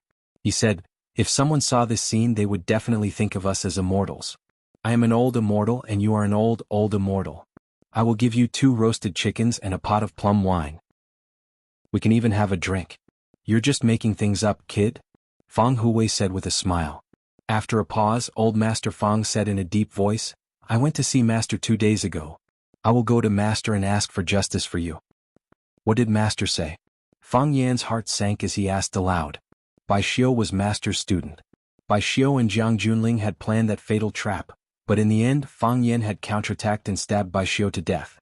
Did Master know what Bai Xiu had done? What would Master think about Bai Xiu's death? Fang Yan had to consider these questions and he had to think of the worst. Master said. Old Master Fang Hui's voice was low and powerful. He said, he should give you an explanation for this matter. He asked you to come back when you have time. You should come back too. That child Wen Nuan seems to be advancing again. If you don't work harder, you will fall behind her again. You will be bullied by women for the rest of your life. I understand. Fang Yan said with a smile. When Fang Yingying and Fang Haohan came to Huaqing, they had said that Yi Wennuan had gone into seclusion again. During this time, Fang Yan had been unable to contact her. Every breakthrough was a rebirth. It was full of hope, but also unknown danger. Fang Yan wanted to go back and face it with her. I will go back as soon as possible. Chapter 620. Every moment in the business world will not repeat itself. The next Bill Gates will not develop an operating system, and the next Larry Page or Sergey Brin will not research on search engines. The next Mark Zuckerberg will not create a social network. You have a better starting point, you have better resources, and you are much richer and stronger than they were when they started. Why must you make a cell phone? When Jiang Shangxin heard Lu Chaoga say that Chaoyan Technology wanted to make its own cell phone brand, she looked at her in disbelief and said, the competition in the cell phone market is intense now, and more than 90% of the market is occupied by cell phone giants like Apple, Samsung, and Xiaomi. How much effort will you have to put in as a newcomer? How much attention can you attract? There are countless people who want to overthrow the hegemons, but almost all of them have been wiped out. You could have done something that changed the world. From 0 to 1, Lu Chaoga said. This is the business logic of Peter Thiel, the founder of PayPal and the first external investor of Facebook. He is the greatest investor and he believes that innovation is not from 1 to n but from 0 to 1. Are you his believer? Yes, this is a great person and he always wants to do something that will change the world. He believes that the greatest mediocrity is imitation. Jiang Shangxin did not hide her admiration and respect for that venture capital emperor. She said, so he did it? He became a god in the hearts of countless entrepreneurs? You should be such a person, and not repeat the same things as those mediocre people. You have the Chaoyan Empire, and you have a technological killer like the Rubik's Cube. How much technology can a cell phone have? No matter how great those cell phone manufacturers are, they are only at the level of technology that those small factories in Shin City can achieve. Even the standby time is longer than those branded phones. I think it is a waste of resources for you to make a cell phone. Lu Xiaoga held onto the fragrant tea in his hands and looked at Jiang Shangxin with a smile on his face. He said, Grim Gale once said that from the perspective of practical economics, an enterprise must first survive before it can think about innovation. But your business is already doing very well and you don't lack money at all. No, it is not strong enough. Lu Chaoga's voice was gentle, but there was a burning ambition in her eyes. I said that I want to make a strong business empire, and I want it to be the strongest backing. Everyone in the world needs a cell phone, and I will not let go of this market. I know that Apple and Samsung are very strong, and I know that they have occupied more than 90% of the market, but no matter what, I am willing to fight for it. Jiang Shangxin stared at Lu Xiaoge with a burning gaze and asked, "Everything that you have done is for Fang Yan, right?" Lu Xiaoge took a sip of tea and said with a smile, Lu Xiaoge said, "Fang God. For others, for myself, this is what I want to do, what I am willing to do. We have to chase after something in life. Making Chao Yan the most powerful business empire is my life's pursuit." Jiang Shangxin nodded her head seriously and said, "Yes, it feels so good to work hard for your dreams. Have you made up your mind?" "What?" Lu Xiaoge looked at Jiang Shangxin in confusion. "If you have made up your mind, bring me along," Jiang Shangxin said. "I don't want to miss the birth of a great cell phone, no matter if I invest in Longtu Group or in my own name." Lu Xiaoge extended his hand to Jiang Shangxin and said, "Welcome." Jiang Shangxin shook Lu Xiaoge's hand and said, "So, have you thought of a name for the cell phone that is going to turn the world upside down?" Lu Xiaoge shook her head and said, "I haven't decided yet." "I have a suggestion," Jiang Shangxin said. Fang Yan happened to come downstairs and saw Lu Xiaoge and Jiang Shangxin shaking hands and chatting happily. He smiled and said, "Did I see something that I shouldn't have?" Jiang Shangxin then let go of Lu Xiaoge's hand and asked Fang Yan, "What kind of content do you want to see? Tell us, we might be able to satisfy you." Lu Xiaoge blushed. She didn't want to explain anything and just lowered her head to drink her tea. The moment Fang Yan imagined the scene of Shangxin and Lu Xiaoge tearing each other apart and rolling around, he felt as if his nose was going to bleed profusely. He switched the channel hurriedly and sat down opposite Shangxin. "Why are you here?" Jiang Shangxin was very dissatisfied with Fang Yan's question. She looked at Lu Xiaoge and said, "Sister Lu, Fang Yan doesn't welcome me." Lu Xiaoge rolled her eyes at Fang Yan and scolded him for talking nonsense. She comforted Jiang Shangxin and said, "Treat this place as your home. Come and talk to me when you have time. Sister Lu is so hospitable, much better than some people," Jiang Shangxin said with a smile. Fang Yan was secretly surprised. Based on his understanding of these two women, this was the first time that they were sitting so close to each other and chatting. In such a short time, they were already addressing each other as sisters? They didn't like each other in the past. "You couldn't wait to fall out with me and I couldn't wait to scratch one of your eyes, okay?" Women's feelings were really inexplicable and frivolous. Lu Xiaoge placed the teacup on the coffee table and said to Fang Yan, "Shangxin and I have already discussed it. We will each make 2 of our specialties and we need someone to make a soup." Fang Yan nodded and said, "I will call Fang Yingying in. His tomato and egg soup is very good. Sister Lu said that the fish soup you make is the best." Jiang Shangxin squinted her eyes at Fang Yan and said, "Mr. Fang, we are so busy doing this and that because of you. It shouldn't be a problem for you to make a bowl of soup to reward us, right? Both of you have already discussed it. Do I still have a chance to reject?" Fang Yan said with a bitter smile. Jiang Shangxin made 2 dishes, crispy pork ribs and fried bean skin with oil. Lu Xiaoge made her specialties, steamed fish with black bean sauce and tofu with spring onions. Fang Yan made a fish soup. During the meal, Fang Yingying would come in from time to time to take a look. He would praise Lu Xiaoge for being more beautiful than 2 hours ago and Jiang Shangxin for having such an outstanding temperament. He would even go against his conscience and say that Fang Yan was gentle, generous, and a good uncle master. Of course, Fang Yan still chased him out. There were a total of 4 dishes and 1 soup. He would only be 80% full even if he ate all of them. If he came in, Qining might also shamelessly follow him in. If the 2 of them were to clean up the place, what would the others eat? After the meal, Lu Xiaoge cleared the dishes and Fang Yan accompanied Jiang Shangxin for a walk in the backyard. "Jiang Zhuliu's secretary is now my subordinate. With her help, I can quickly understand the internal situation of the Longtu Group. I have talked to all the senior management in the group and roped in a group of people. I have also warned and dealt with a group of people. I have already taken a preliminary control of the situation. Now the work of the Longtu Group is being carried out in an orderly manner." Jiang Shangxin reported some of the affairs of the group to Fang Yan. "However, I am worried about the counterattack of the others. You also know that the Jiang family and the Lan family have just made a large-scale investment in the Longtu Group. They still hold a large share of the shares. Although the ratio of the shares held by both of us is the dominant one, if they want to do something, it will still be very disadvantageous to the Longtu Group." Fang Yan looked at Jiang Shangxin's thin side profile. He had pushed this woman to a prominent and dangerous position. She had managed to control such a complicated situation in a short period of time. He had to admit that she was extremely strong in terms of temperament and ability. Given time, she would probably become another all-powerful business leader. You don't have to worry about the Lan family, Fang Yan said. Jiang Shangxin's eyes were filled with joy. She said, have you settled the discussion with the Lan family? Fang Yan shook his head and said, I have not discussed it with the Lan family. Jiang Shangxin was a little disappointed. However, she did not hide her emotions in front of Fang Yan. She said, since the discussion has not been settled, why do you say that I don't have to worry? Because I have discussed it with the old master of the Lan family, Fang Yan said with a smile. When? Jiang Shangxin smiled again. 3 years ago when you confronted Jiang Junling, the Lan family chose you. However, the Lan family chose Jiang Junling. Left with no choice, the Lan family could only leave the Lan family and become the laughingstock of the entire Huaqing and the circle of young masters. Many people said that he was stupid. For a guy who had just emerged, he did not hesitate to give up his biggest backing. Without the support of the Lan family, would the Lan family still be the Lan family? What right did he have to become one of the 4 talents of Huaqing? It had only been slightly more than 3 years. Everyone already knew about the accuracy of the Lan family's foresight. Those who had mocked the Lan family are probably thinking of ways to get close to him now, right? The fact that the old master of the Lan family could choose to stand on our side is a huge boost to our abilities.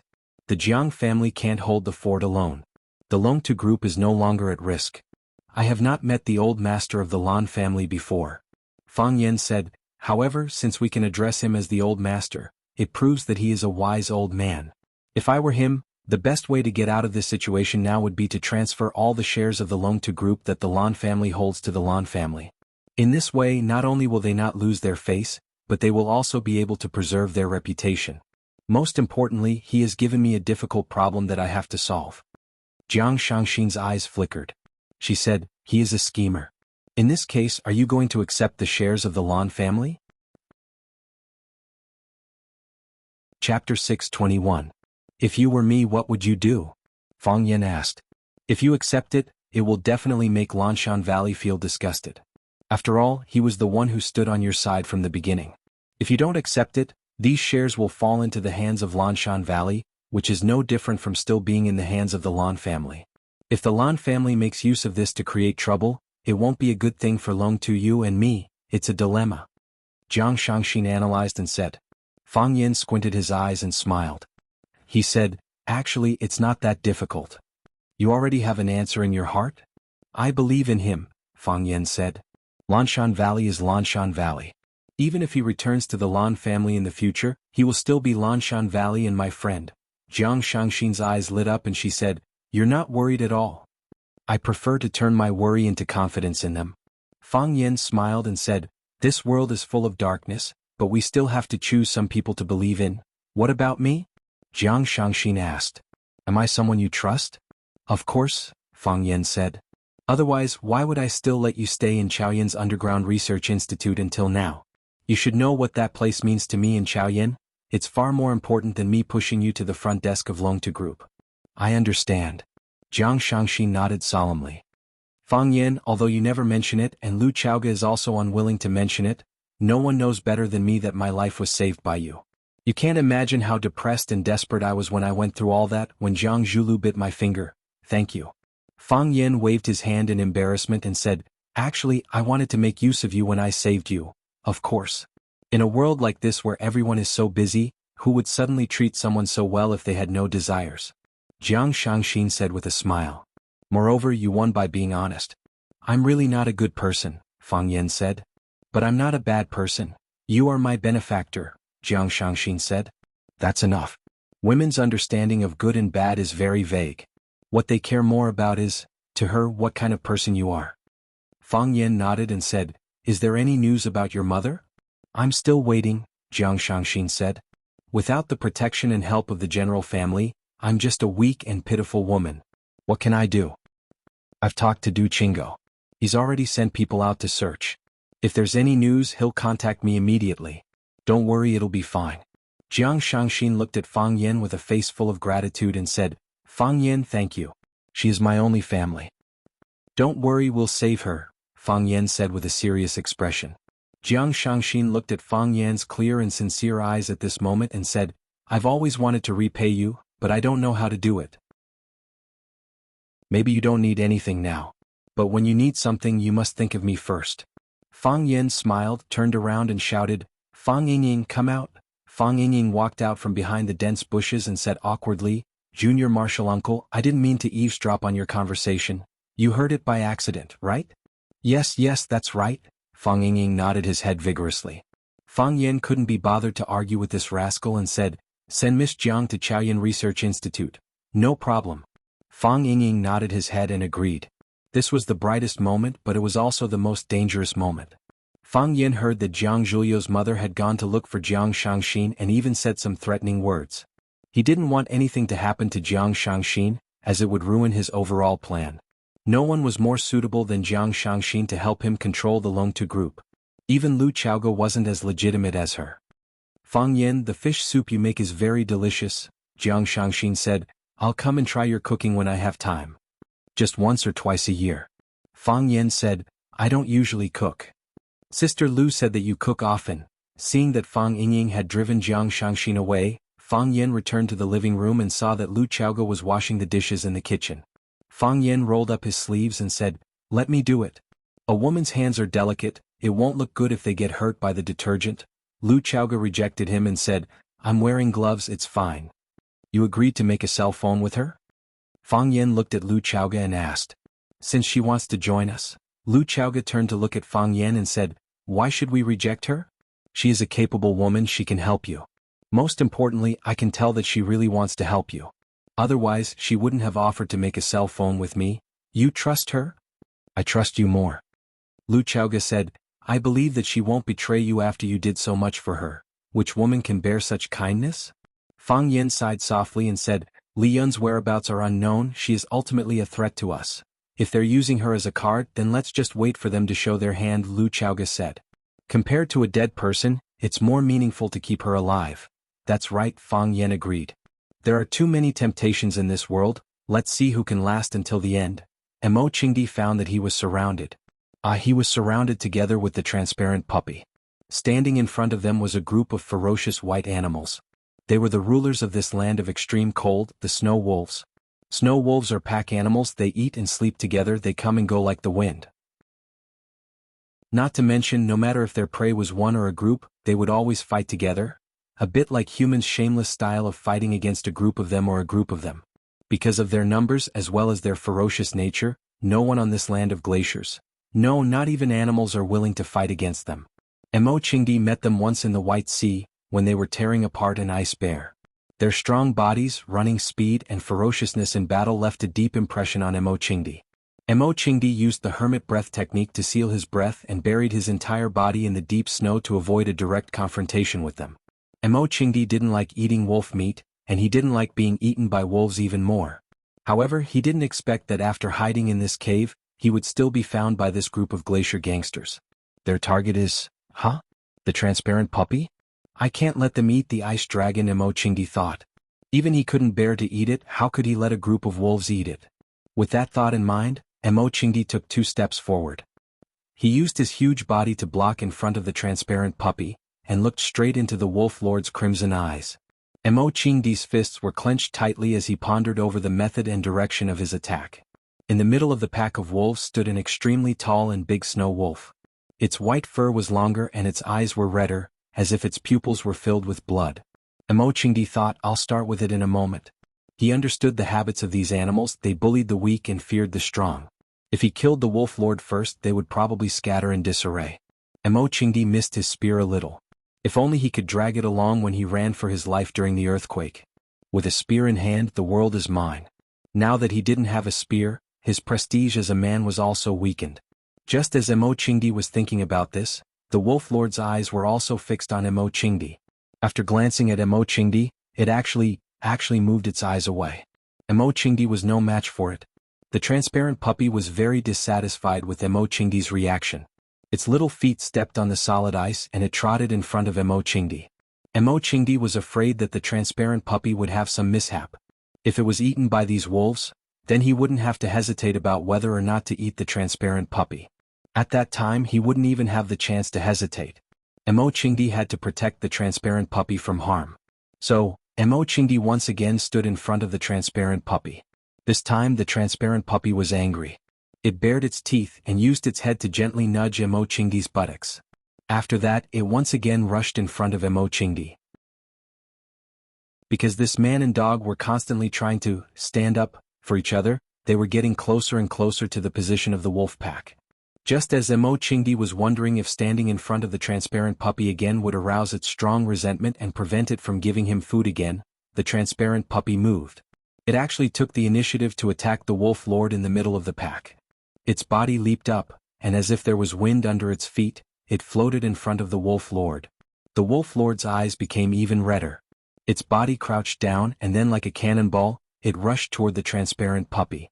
The wolf lord's body was strong, and its size was much larger than the transparent puppy. In Mo Qingdi's eyes, the transparent puppy had no chance of winning. It opened its bloody mouth towards the transparent puppy's neck, and its sharp teeth emitted a frightening cold light. "Be careful," Mo Qingdi shouted. He didn't know what to call its name, but at this moment, the life and death of the transparent puppy made him extremely worried. It was just like how it was Fang Yan, the closest family member to him. In this glacial land, it was indeed his only family. The transparent puppy's neck was bitten by the snow wolf. No, that was just his imagination. Just as the snow wolf's slender teeth were about to pierce through the transparent puppy's neck, the transparent puppy's body unexpectedly drifted again, and in a flash, it jumped on top of the snow wolf's head. A dog stepping on the head of a wolf, such a scene, was really quite creepy. It was the great wolf lord and it was actually being stepped on by a dog. The wolf lord was really angry. Woo! It looked up to the sky and howled as if it was going to tear its skin and drink its blood. Woo! The majestic howl with hidden anger turned into a painful whine, because the ice dragon had bitten off half of its head. Chapter 622. The whole body of the puppy was translucent, and its snow-white skin looked like it would crack at the slightest touch. Its eyes were so innocent and its body was so thin and weak. It looked a little proud and a little proud. It looked so pitiful that people couldn't help but want to protect it. It was obviously the little submissive dragon of the ice dragon world. If it was a dog, then it would be a little submissive dog. The roar at the front turned into a sad whine at the back.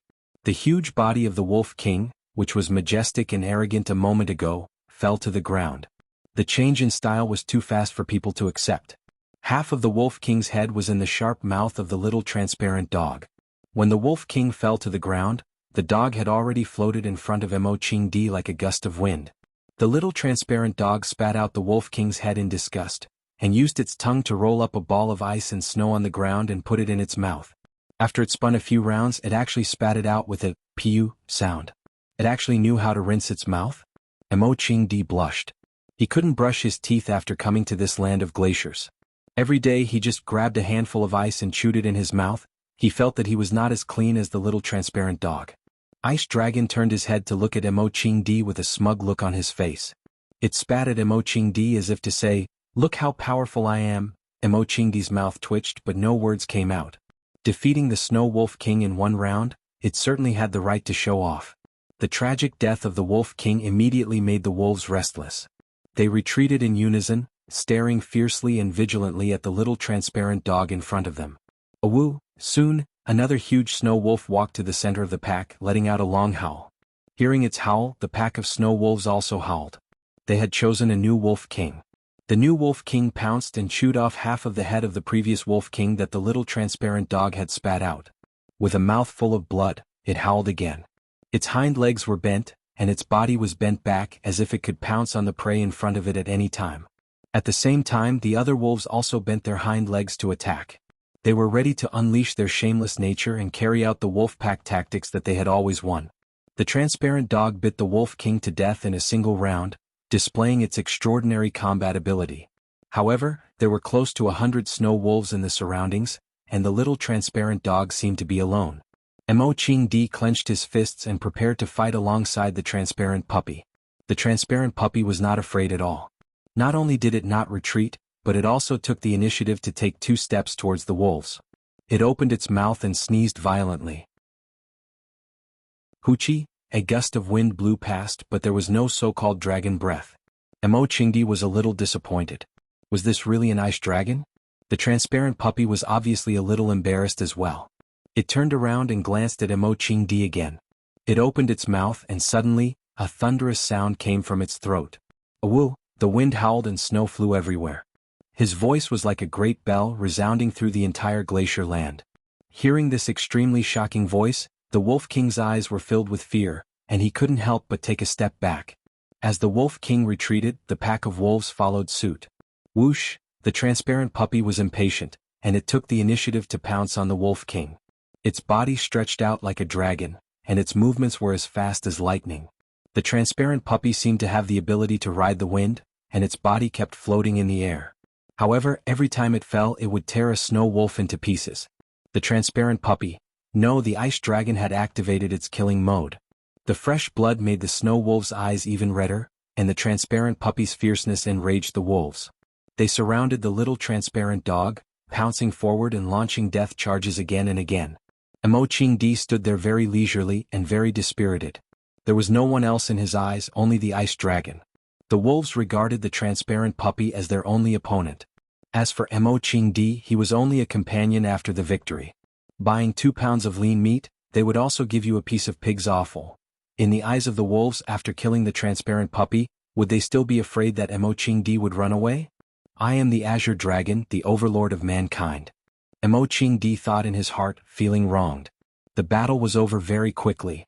When the transparent puppy killed the new Wolf King, and tore apart the thick fur and hard flesh of dozens of snow wolves, the pack of snow wolves finally collapsed. The first snow wolf ran away and then more and more wolves left the battle. When the last wounded snow wolf fell to the ground with half of its face bitten off by the transparent puppy, there were no more snow wolves left standing on the ground. The blood of the wolves dyed the glacial ground red, and the corpses of the wolves were scattered everywhere. The transparent puppy stood in the middle of the battlefield with the posture of a god of slaughter. Mo Qingdi sighed softly. This was the demeanor of a divine dragon. The transparent puppy turned its head, and walked step by step to stand in front of Mo Qingdi. Mo Qingdi stared into its eyes and suddenly felt that the transparent puppy was no longer the transparent puppy he knew when he first met it. It had grown up and become a real dragon. Ice dragon. The transparent puppy stood in front of Mo Qingdi, and looked at him with resentment, and then stretched out its head to rub against Mo Qingdi's thigh. Are you a dragon? Mo Qingdi shouted in his heart. You are the legendary ice dragon, a noble creature written in the records of strange creatures. Where is your pride? Where is your dignity? Mo Qingdi was confused in the wind. Blue Sky Club. In a private room that was isolated from the outside world, Fang Yen was performing the tea ceremony with smooth movements. With the rise of his status, the current Fang Yen almost didn't need to make tea himself. No matter which club he went to, there would be a professional tea master standing by his side to serve him. Today Fang Yen was in a good mood, so he took the job from the tea master, and brewed a pot of good tea himself to share with his friends. Fang Yen brought the transparent glass teacups to Lan Shanggu and Lu Shu, and even gave the tea master next to him a cup. The elegant and beautiful tea master wearing a cheongsam looked at Fang Yen with excitement and asked, Sir, did you just use the eye-pointing technique? Fang Yen smiled and said, Outside it is called the eye-pointing technique, we call it the phoenix 3 nods. When you point the water, doesn't it look like the phoenix nodding? Of course, it also looks like a chicken pecking rice, so some people call it the chicken eating rice. 3 points of water, and each one is very particular, the angle, the temperature, and the bearing are all indispensable. I heard that this eye-pointing technique is very difficult to master. I didn't expect to see it today. The tea master held the cup and greedily sniffed the tea, then said, Let me offer you a cup. Then she drank the tea in one gulp. Fang Yen smiled and took a sip of the tea, then said, No rush, be careful, it's hot. Lan Shanggu laughed and said, They say that this is a society that values appearance, but I don't think so. If you are talented, you can still win the affection of beautiful women, right? Hope, don't you think that young Master Fang is very powerful? He's not married yet, do you want me to help you two get together? The tea master blushed and said coquettishly, Young master, don't laugh at me. Hope's beauty is ordinary, how can she be a good match for Mr. Fang? He likes tea, you also like tea, you are people of the same mind, how can you say that you are not a good match? Lan Shanggu said teasingly, I can see that Hope really likes our young Master Fang. Listen, she only said that her beauty is ordinary, and she is afraid that she is not a good match for Mr. Fang. If she is a good match, she is very willing to be a good match. Zhao Shiji took the initiative to pour tea for the people in front of her, then said, "You guys talk, I'll go out first." After saying that, he hurriedly ran out. Women are the best mediators. After joking around with Zhao Shiji for a while, the atmosphere in the room suddenly became relaxed and cheerful.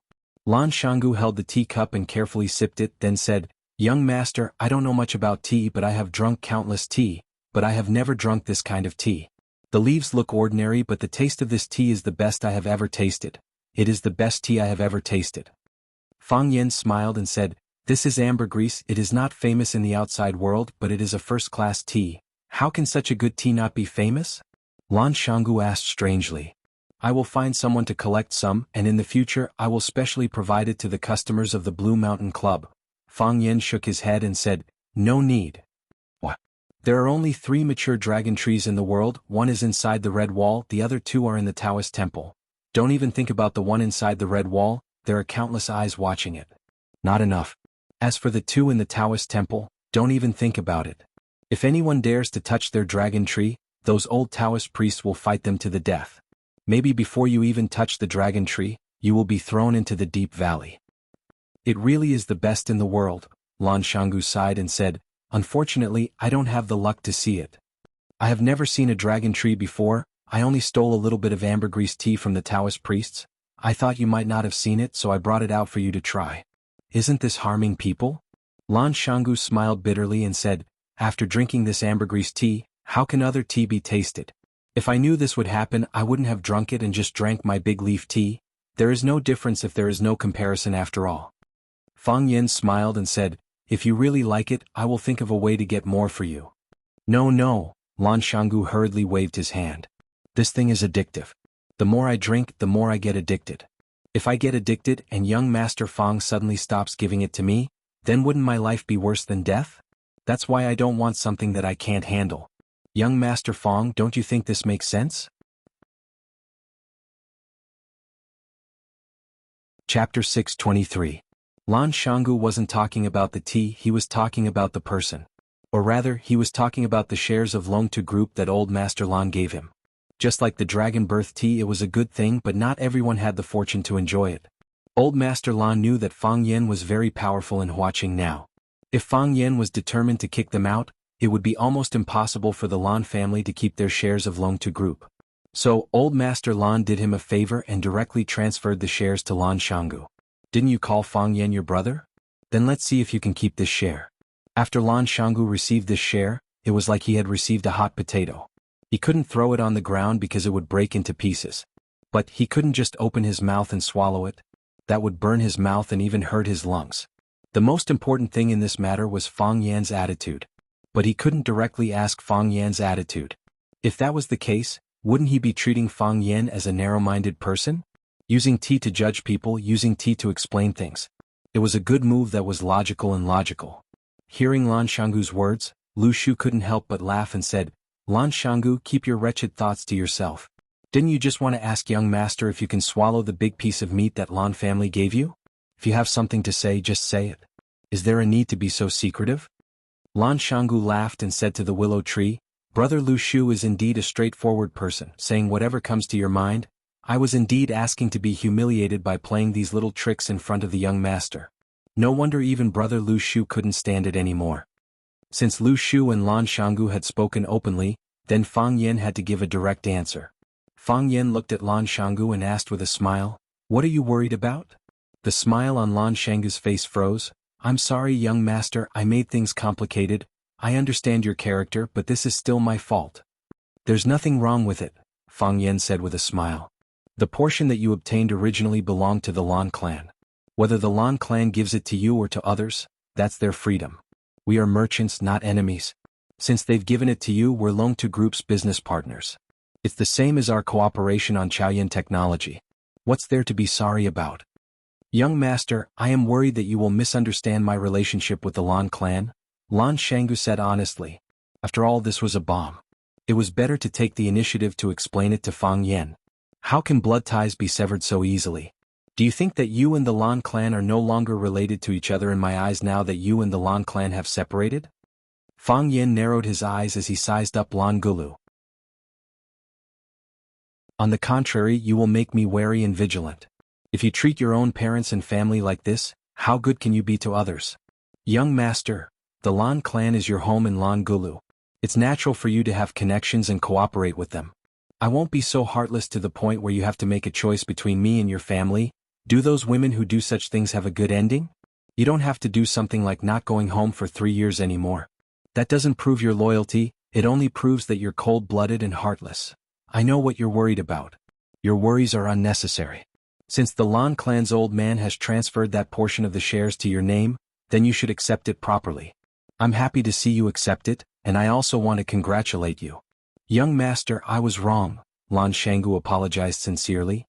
I've underestimated you. You're more forgiving than I thought. It's not my money, why should I be forgiving?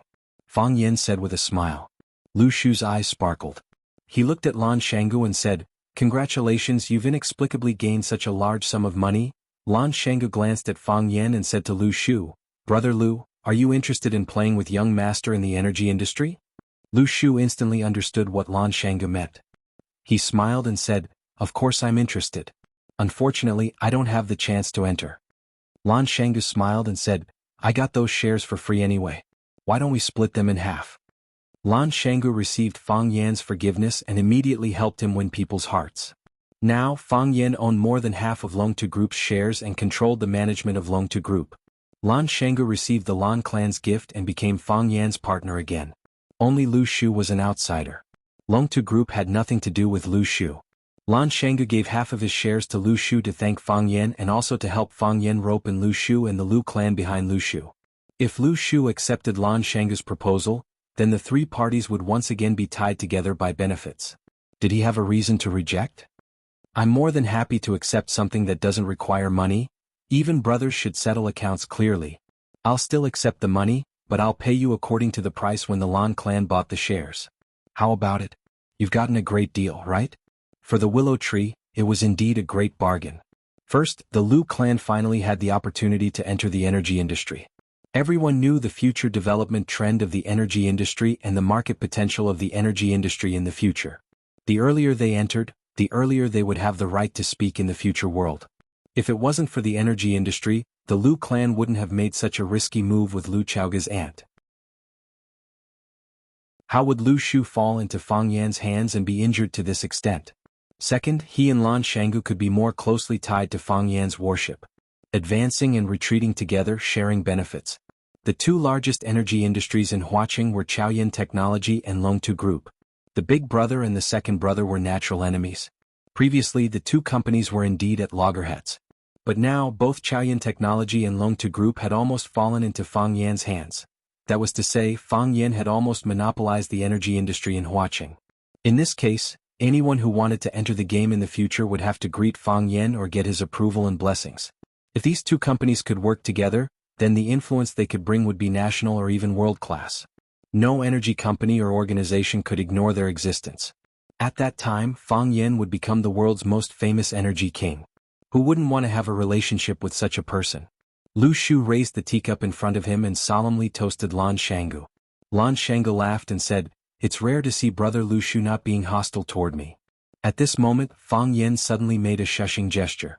Lan Shanggu and Lu Shu thought that Fang Yan had discovered something, so they hurriedly listened.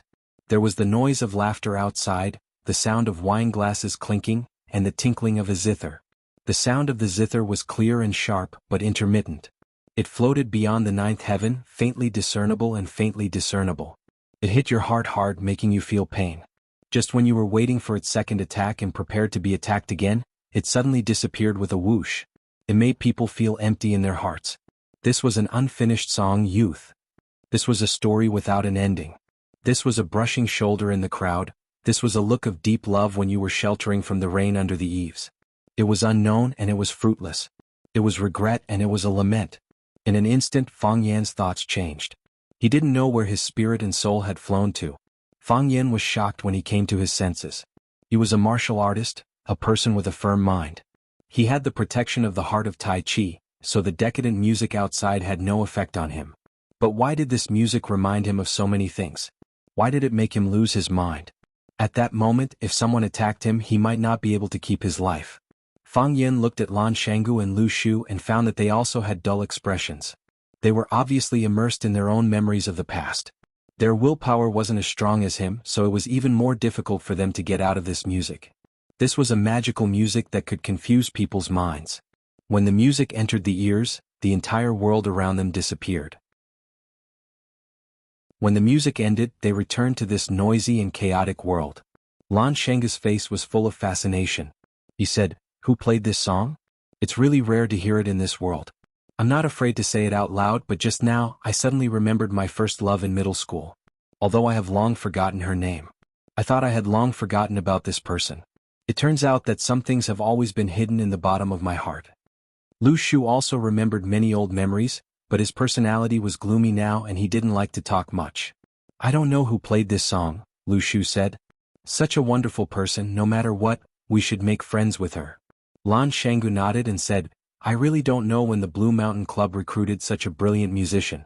Wait a moment, I'll find someone to ask." "No need," Fang Yen said. Lan Shanggu and Lu Shu looked at Fang Yen curiously. Lan Shanggu asked, "Master, you're not interested in her?" "I already know who it is." Fang Yen said, "Only her music can make people's souls leave their bodies and become intoxicated. I can hear the celestial music, but I can't see the celestial being." Chapter 624. Young Master Fang already knows who the immortal is before meeting her? Lan Shanggu said with a smile, "Since she's an old friend, then all the more reason to invite her over. Are you afraid that Lu Shu and I will steal your limelight? You don't have to worry about this. Lu Shu and I are indeed a bit more handsome than you, but as long as it's a woman that young Master Fang values, even if we admire her, we definitely won't pursue her. Of course, if that immortal accidentally takes a fancy to us and takes the initiative to launch a fierce attack on us, at that time, young Master Fang mustn't break us up because of jealousy." Fang Yen knew that Lan Shanggu was joking with him, using such a casual way to get closer to him. This was a man with a high EQ. With him joking around, it made people feel much more relaxed. If he were to sit there with the willow tree with a gloomy face, speak sarcastically, and look at people with a hidden ominous glint, perhaps Fang Yen wouldn't even be able to hold on for a minute. He would have long made up an excuse like his puppy was about to give birth to a second child and run away. Fang Yen shook his head, looked at Lan Shanggu and said, "We're not old friends. I know who she is, but she doesn't know who I am. Plus we've never met before. You can say that we're complete strangers." Lan Shanggu looked confused and asked, "I'm getting more and more curious. What kind of person could make young Master Fang fall in love with her so much? I know that the women around young Master Fang are all beauties. Ordinary people can't enter your eyes. Someone who plays classical music? If there really is such a person, then it can only be that legendary figure. There's only one person in the whole of Wuxia. I'm afraid I won't have the luck to meet her in this lifetime." "That person," Fang Yen said with a smile. Lan Shanggu's eyes widened and said, "One of the 7 addicts of Wuxia, Lu Qi?" "That's right." Fang Yen nodded with a smile. "When I was in Beijing, I was fortunate enough to hear one of her performances. I only heard the music but didn't see her. However, it was enough to be unforgettable. He subverted my understanding of music and magnified all kinds of positive and negative emotions hidden in the bottom of my heart. It made it difficult for people to extricate themselves from the past. Some were sad, some sighed, and even more wept. My voice lingers for 3 years. When I first heard the sound of the zither, I didn't have such a strong feeling. But towards the end, I once again fell into an uncontrollable mood. I think that a musician of this level is not something that can be found easily. Only she had such an ability. Who else could it be if not her?" "Yes. I've also heard of an interesting story about Music Fanatic." Lan Shanggu said seriously. "It said that when someone listened to Music Fanatic's live performance, they were so excited that they ran around naked." This kind of baseless thing? Fang Yan's cheeks were slightly red, and she had the urge to strangle those people who were gossiping around. It's usually a marketing event for the company behind the scenes. Entertainment companies often use this kind of method to promote their artists. I didn't expect that a fairy like Music Fanatic would also use it. It seems a bit vulgar, and doesn't match the identity of Music Fanatic Wuxia's 7 fanatics. Who doesn't know how to market? Lan Shanggu said with a smile. Fang Yen carefully examined Lan Shanggu's expression, wanting to see if he knew what happened at the Maple Leaf Club that night. To his disappointment, he got an affirmative answer from Lan Shanggu's face. He knew everything that had happened that night. He even knew that the streaker was sitting in this private room. He was deliberately teasing him with this matter. That was the resonance between the heart of Tai Chi and the music, causing the internal energy in the body to run wildly, and the clothes on the body burst. Fang Yen tried hard to explain. You don't understand. Yes, I don't understand. Lan Shanggu said. Many people present didn't understand either. That's why when I heard about that incident, people said that someone was so excited after hearing the music fanatic's performance that he took off his clothes and ran naked. I couldn't correct them. After all, I wasn't there to witness that exciting scene. Fang Yen wanted to take back Lan Shanggu's shares from Longtu Group. What was the point of letting him earn so much money? He was going to strangle him to death soon anyway. I didn't expect the mysterious music fanatic to appear in Huaqing, and to come to my Blue Mountain Club. Lan Shanggu seemed to have guessed what Fang Yen was thinking and quickly changed the topic. Since young Master Fang hasn't seen the music fanatic as the owner of the club, why don't I go and greet her and invite her to our private room? No need. Fang Yen rejected. I heard that the music fanatic likes silence and doesn't usually talk to strangers. She doesn't even meet the guests when she's performing. Why should we force her? Lan Shanggu gave a thumbs up to Fang Yen and said, Young Master Fang Yen is also a refined scholar. No wonder your heart of Tai Chi could resonate with the music fanatic's music. I'm afraid that you won't be able to invite her even if you go. That would be embarrassing, Fang Yen said.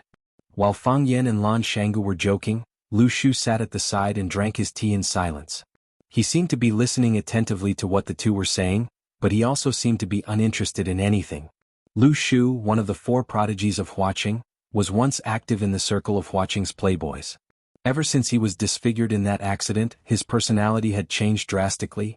He was now like an eccentric monster. That's right, someone had already given him a new nickname, Wolf Head. After 3 steeps of the ambergris, just as Fang Yen was about to get up and leave, there was a commotion outside the private room. Who was the one playing the piano just now? Come out and let me see. Come out, we'll be greatly rewarded. I hope it's a beauty. If it's an old lady, it'll ruin our mood. Fang Yan's expression was slightly angry, but he didn't say anything in the end. Although he had never met Li Qi before because of these 2 songs and the telepathic resonance between them, he had already regarded Li Qi as a close friend in his heart. He didn't want Li Qi to encounter any injustice. The people outside were obviously here for Li Qi. They could also hear the beauty of the piano sound, so now they wanted to see who the person playing the piano was. Lan Shanggu had been paying attention to Fang Yan's words and actions. Seeing Fang Yan's unhappy expression, he smiled and said, In the few years that eldest young master wasn't here, some kids appeared in Huaqing. These young people rely on the fact that their families are rich to be arrogant and domineering. They often do things that are out of line. They probably think that Mr. Lu Qi's piano sound is beautiful, so they couldn't help but come and say hello to her. Fang Yan nodded and said, I hope they won't make things difficult for Lu Qi. People who are dedicated to their work are worthy of admiration, especially those who are devoted to music. Don't worry, Lan Shanggu said with a smile. This is my turf, I'm sure they will give me some face. As soon as Lan Shanggu finished speaking, the noise outside became louder and louder. Are the people inside all dead? Open the door, we're going in. B*Ts, are you going to open the door or not? If you don't open the door, I'm going to smash the door. Do you know what this place is? This is the Lan family's turf. I'm telling you, if you don't open the door, you'll never be able to leave the Blue Mountain Club. The voices outside traveled into the private room. Fang Yen looked at Lan Shanggu with a smile. Lan Shanggu's face was so gloomy that water was about to come out. He had just bragged to Fang Yen that the young people outside would more or less give him some face, and now they were yelling that they would smash the door and make it impossible for them to leave the Blue Mountain Club. He felt his old face burning with pain. He had been slapped dozens of times by the kids outside. I'll go out and take a look, Lan Shanggu said in a low voice. Fang Yen nodded and said, I'm going home to sleep as well. Let's go out and see what's going on. Since Fang Yen said to go, Lu Shu naturally followed. They walked out of the private room, passed through an alley, and saw a group of young people in luxurious clothes standing in a small courtyard. There were both men and women, and they all looked very young.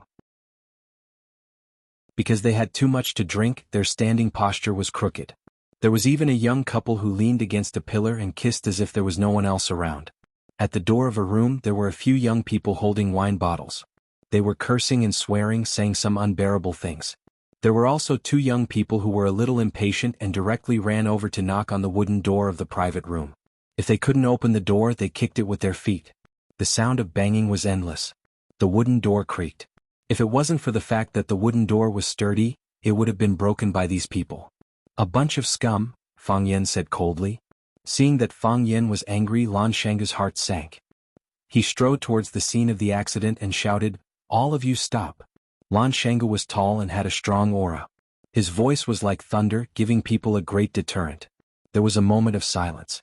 However, when those young people saw that Lan Shangu was just a big guy they weren't familiar with, they started laughing again. Damn, who is that big guy? Where did this mad dog come from? How is this a mad dog? It's clearly a big black bear. Haha, I know him. He's the idiot who proposed to split from the Lan family. Lan Tingyue, your idiot big brother is here. Lan Tingyue stood at the door, staring fiercely at Lan Shangu who was walking towards him. Chapter 625. The old hatred had yet to be resolved, and now there was a new one. Lan Tingyue hated Lan Mountain Valley. This hatred stemmed from the excellence of Lan Mountain Valley in the past and the jealousy in his bones. However, he didn't expect that 3 years ago he would make a mistake and cause his own death. If he hadn't left the Lan clan, which young master in Flower City would dare to look down on him? Just because of a few words in front of the house, Lan Tingyue's newly bought Lamborghini was hit by a Hummer and turned into scrap metal. They didn't even need to drag it to a 4S shop to be repaired, because the repair money was enough to buy a new, better car. If there was a chance, Lan Tingyue wished he could put a gunny sack on Lan Gudu's head, beat him up, and throw him into the Pearl River. However, he knew that the possibility of this happening was too low, because the Lan Mountain Valley was too ferocious. If he really fought with Lan Shangu, it was more likely that Lan Shangu would put a gunny sack on his head and beat him up before throwing him into the Pearl River. Although Lan Tingyue didn't like Lan Gulu, he liked the Blue Mountain Club established by Lan Gulu. It gave him a sense of security. He could proudly tell others that this was the Lan family's territory. Of course, the staff of the Blue Mountain Club did treat him like a master. Today, when Lan Tingyue was drinking with his friends in the outfield, he suddenly heard a very strange sound of the zither. They didn't know what was going on. After hearing the sound of the zither, all the friends present felt uncomfortable. However, even when they were in a bad mood, they still hoped that the music would not stop. While they were hurt and looking forward to it, the sound of the zither slowly disappeared. Their hearts were filled with regret. How could these young people understand the beauty of regret? Lan Tingyue immediately summoned a club member who was familiar with him and asked him where the sound of the piano came from. The club member would not hide anything from the cousin of the big boss. Therefore, Lan Tingyue took this group of second-generation masters of Zihua City to find the person who played the zither. He called the door, but it didn't open. Just when he was about to show his hooligan style, Lan Shangu appeared like a ghost again. Murphy's Law said that whatever you were afraid of would happen. Lan Tingyue felt that it was necessary for him to have a good talk with the guy named Murphy. Lan Shangu walked in front of Lan Tingyue and stood still, staring into his eyes coldly. Lan Tingyue was a little guilty, but he was more angry. He felt that Lan Shangu was humiliating him. He was using his aura to oppress him. Lan Shangu did not speak, neither did Lan Tingyue. Lan Tingyue stubbornly looked at Lan Shangu. He wanted to use practical actions to prove to Lan Shangu and the surrounding companions, I, Lan Tingyue, am also a man of iron blood. Let's go back, Lan Shangu said. Lan Tingyue straightened his neck and said, Why? Because I want you to go back, said Lan Shangu. I'm not going back. Lan Tingyue sneered. Who do you think you are? What right do you have to control me? My dad doesn't even care about me. Who do you think you are? You have already left the Lan clan. You are nothing after leaving the Lan clan. What are you looking at? Do you have the ability to hit me? Bah. Lan Shangu slapped him. This slap was extremely sudden, fast and ruthless. Lan Tingyue couldn't react in time, and the right side of his face was hit. His feet kept retreating, and if it weren't for someone behind him, he would have fallen to the ground. Lan Tingyue covered his face and wanted to curse back, but Lan Shangu had already rushed over and kicked him. Clang, Lan Shangu's stomach was kicked. His body couldn't support it anymore, and he rolled to the ground with a companion who was behind him. Their bodies collided. Lan Tingyue's head hit the hard stone steps. His forehead broke a piece of flesh and blood seeped out. The companion behind him was even worse off. Half of his waist was hit by the stone steps, and he felt like his body was going to break in half. Lan Tingyue only felt dizzy, and his eyes stared at Lan Shangu timidly, afraid that he would go crazy and charge at him again. You dare to hurt people for no reason? A middle-aged man with amber tortoiseshell glasses on his nose stared at Lan Shangu with unfriendly eyes. Tortoiseshell was highly toxic and couldn't be eaten, but it could be used as medicine. Its effect of clearing heat and detoxifying was comparable to that of rhinoceros horn. It was an expensive traditional Chinese medicine that had the miraculous effect of clearing heat, detoxifying poison, calming convulsions and lowering blood pressure. Tortoiseshell glasses could relieve eye fatigue and keep one's brain cool and clear at all times. Of course, these glasses were also extremely expensive and hard to find. The middle-aged man pointed at Lan Tingyue and said, "This is my brother. No one has ever dared to hurt my brother." Lan Shangu squinted his eyes and sized up the middle-aged man and said, "You don't look familiar, are you from outside?" Magic City's Qinjinghua. Qinjinghua? Lan Shangu thought about it seriously. He actually knew such a person. He said, "Qindu Real Estate's Qin family? Who is Qin Shuer to you?" "That's right. Qin Shuer is my father." "So you're the son of Magic City's real estate tycoon. No wonder you dare to come to our Huaqing to stand up for others." Lan Shangu laughed and said, "I did hit him. What can you do to me?" "Lan Shangu, I know you. You used to be one of Huaqing's 4 prodigies and you swaggered around for a while. Later on, Huaqing's 4 prodigies became Huaqing's 4 unlucky. That Lu Shu was disfigured and he wore a wolf mask all day like a beast. He was neither human nor ghost and lived worse than a dog. And that Jiang Zhulu was an idiot. Not only was his reputation ruined by the police, but he was also accused of poisoning his own father. And you're Lan Shangu, you've become the laughingstock of the entire circle. You didn't hold on to such a big tree like the Lan family, and actually made such a stupid decision to split from the family. What happened in the end? From then on, he disappeared from the upper-class circle of Huaqing. The spokesperson of the Lan family also became Lan Shonhua, except for the elusive Mei Yi. The once dazzling 4 prodigies of Huaqing were either disfigured, imprisoned or in decline. Lan Shangu, if I were you, I'd have killed myself long ago.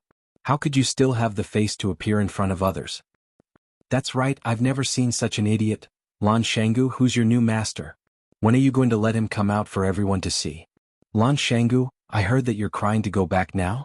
I'm afraid the Lan family won't want you anymore, right? So he's that big idiot? My brother often talks about him. He's such an idiot. It had to be said that Qinjinghua, who came from Charm City, was very familiar with the history of Huaqing's 4 prodigies. After his analysis, the onlookers all expressed that the 4 prodigies of Huaqing didn't have a happy ending. Especially Fang Yan, who was standing not far away, his face was even redder as if he was drunk. Whether it was the disfigured Lu Shu or the imprisoned Jiang Zhulu, they were all closely related to him. Moreover, Lu Shu was sitting right next to him. Now that his disfigurement was exposed, how were they going to be close friends in the future? No, it should be said that he was the culprit of the tragedy. Although in teacher Fang Hua's heart, he only did what every good person would do, punish the bad people on behalf of the moon. Even Lan Shangu, who hadn't appeared in public for 3 years, couldn't get away from him. Fang Yan's 3 years of mourning were the most difficult 3 years for Chaoyan technology. It was also the most painful 3 years for Lan Shangu. Lan Shangu and Jiang Zhulu were partners of Chaoyan technology, and Lu Shu was backed by the Lu family. No matter whether his choice was right or wrong, he had the power of the Lu family to rely on. No one could really do anything to him. Lan Shangu was an unlucky guy.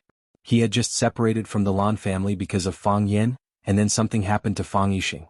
Fang Yan disappeared for 3 years. At that time, all kinds of hostile forces appeared, and even the mockery within the Lan family gradually rose. In a situation where the situation was not in his favor, Lan Shangu could only hide his head and live, lest he became a target of others. 3 years could change a lot of people and things.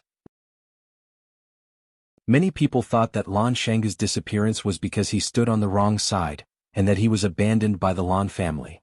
But they didn't know how much benefit Lan Shangu had gained from standing on the wrong side. It was also because of Lan Shangu's 3 years of silence that the young people who had just emerged in Huaqing didn't really care about him. Even some of the young people who couldn't be compared to the 4 prodigies in the past began to order him around in front of him, very arrogant. Qinjinghua came from Shanghai and his background was extraordinary. He and Lan Tingyue got to know each other overseas, and after he came back they visited each other more frequently. Lan Tingyue was embarrassed to say that he was hit by Lan Shangu's car in order to save face, but he was beaten up by his cousin in front of so many friends. This was really embarrassing. Qinjinghua wanted to stand up for his brother, so he naturally had to step on Lan Shangu. After hearing Qinjinghua's words, Lan Shanggu laughed out loud. He pointed at the willow tree on the wheelchair in the shadow and said, "That person is the one you said is neither human nor ghost, one of the 4 unlucky spirits of Flower City, Willow Tree?" Lu Shu snorted coldly, very dissatisfied with Lan Shanggu's introduction.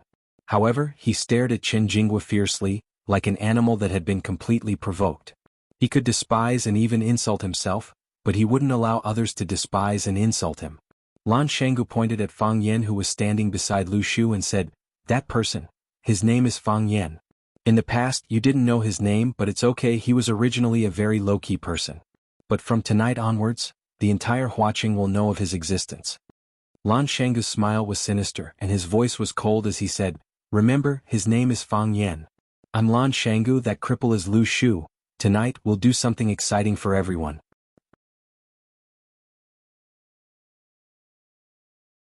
Chapter 626. Something hot-blooded and exciting? What hot-blooded and exciting?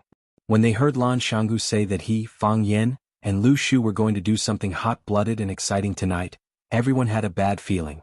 Lan Shanggu's expression was so flamboyant, even a little arrogant. This was very different from his previous low-profile and forbearing personality. His tone was so calm and natural, with a sense of pride and confidence that he was in control of the whole situation. Until now, some people remembered that the Blue Mountain Club was under Lan Shanggu's name. He was the leader of this land, the king of everyone. If he wanted to make people unhappy, it wasn't a difficult thing to do. Lu Shu had been sitting there with an indifferent expression all this while. Even when others scolded him for being a disfigured monster wearing a wolf mask, or even a beast that was neither human nor ghost and lived worse than a dog, other than his pupils constricting slightly and the red blood vessels in the whites of his eyes becoming redder, he did not show any extreme reaction. He was like a bystander, a witness. Everything that happened today had nothing to do with him. But now Lu Shu had the desire to speak. "Lan Shanggu?" His voice still carried a strong sense of mockery, as if he didn't like anyone or anything. He's not willing to be lonely. He wants to prove to Flower City that he's back, that he's the final victor. This person's personality has always been so radical. Fang Yan's sharp eyes looked at Lan Shanggu, who was standing in the middle of the crowd, but the smile on his face was somewhat calm. He didn't seem to care about what Lan Shanggu was about to do, and he didn't care about the results. "Originally, I thought that we could wait a little longer, at least until the Longtu group becomes a hole in our hands, until we put all the meat on our plates, until we eat the roasted duck into our stomachs." Fang Yan replied softly, "But since Lan Shanggu feels that today is the best time, and this is the best place, then let him stand up and make a declaration. Let him tell everyone in Flower City that we're back." It was also to let those enemies, detractors, belittling people, and neutral onlookers understand this matter. We are the final victors and we will soon rule over Flower City. Lu Shu looked at the side of Fang Yan's face in astonishment. This was a gentle man, a refined man, a man who would not say such arrogant words as "I am the only one in the world," even when he was using violence. He had never heard Fang Yan say something like that, saying that they were the final victors and that they were going to dominate Flower City. Needless to say, this kind of feeling was really quite exciting. "Do you think it's strange?" Fang Yan asked with a smile. "There were a few accidents," the willow tree said. "This has always been your goal, it was an in on your way.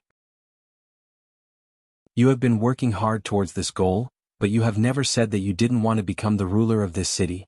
Fang Yan grinned and said, "I've never thought about becoming the ruler of this Flower City. What I've obtained today isn't the goal I've been working so hard for. I'm not afraid of you laughing at me for saying this. When I returned to Swallow Dock 3 years ago, I even wanted to go back to Flower City after the new year and quit my job as a teacher at Rosefinch Secondary. I wanted to go back and be with a very barbaric but also very beautiful girl. In the morning, I accompanied her to practice martial arts on the Green Mountain 1-foot platform. In the evening, I accompanied her to watch the sunset by Stone River. At night, I took her for a walk in the alleys of the village. I fed the cats and dogs. Whenever I had the chance, I would secretly touch her little hand.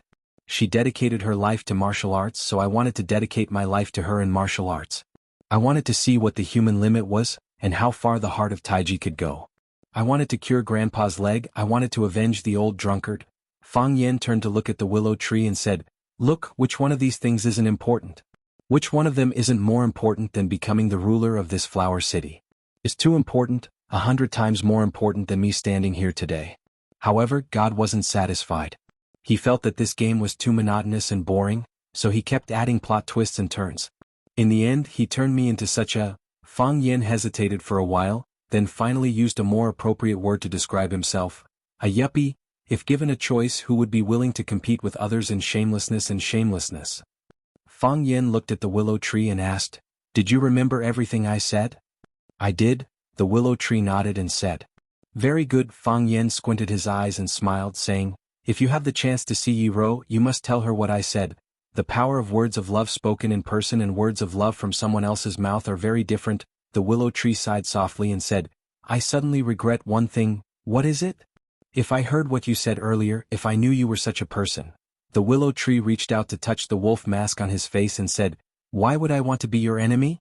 Why would I want to be your enemy? Bad person. Yes, I was indeed a bad person at the time. But bad people also need friends." "This is fate," Fang Yen said. "Then my life is really bitter," the willow tree sighed. Ever since he met Fang Yen, his life went from the lowest point to the highest point, but did he gain more or lose more? This kind of question would swallow his heart every sleepless night. Lan Shanggu clapped his hands, and a group of tall men dressed in black surged into this independent courtyard. They skillfully blocked the 4 arches of the courtyard. Without Lan Shanggu's permission, no one could go out. There was a commotion at the scene. Many people were worried that these men in black would attack them. Someone took out a phone from his pocket, preparing to call the outside world for help. A man in black ran in front of Lan Shanggu and asked in a low voice, "Young master, do you want to put away your phone?" Lan Shanggu sneered and said, "No need. Let them come." Even Lan Tingyue, whose head was bruised, crawled up from the ground, found his phone and began to call for help. In his eyes, the current Lan Shanggu had become a complete lunatic. Chen Guojing didn't call for help. If he did so, it would be showing weakness to Lan Shanggu. Someone like him, how could he show weakness like others? Chen Guojing laughed loudly, looked at Lan Shanggu and said, "Lan Shanggu, why did you seal this place? You don't want us to go out? If you really dare to make us stay, I'm willing to be an unwelcome guest here. This place has good food, good girls, good scenery. I really don't want to leave so quickly." Chen Guojing turned to look at the young masters who were making calls and said, "What?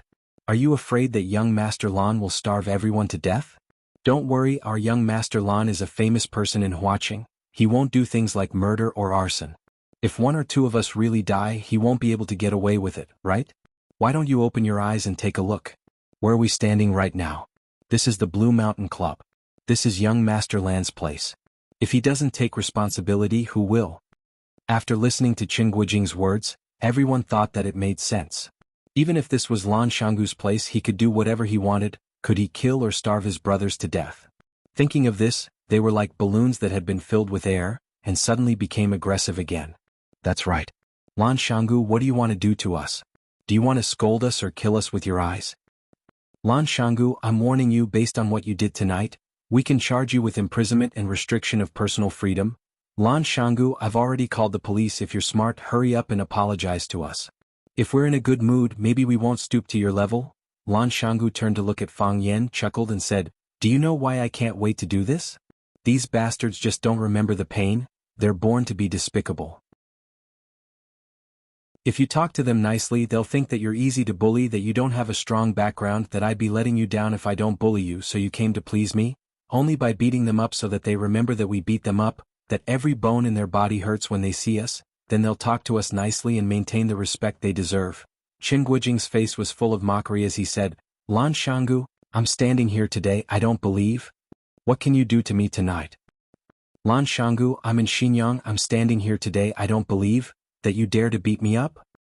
Lan Shanggu, I'm Li Xiaohua, my father is Li Xinhui, if you don't beat me up today, you're my grandson. I don't want a grandson like you." More and more people stood up. They were all young people and they all thought they were respectable young people.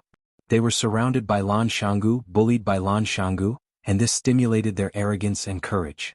They were prepared to fight to the death with Lan Shanggu. Lan Shanggu didn't disappoint them. He waved his hand, smiled and said, "Don't beat them to death."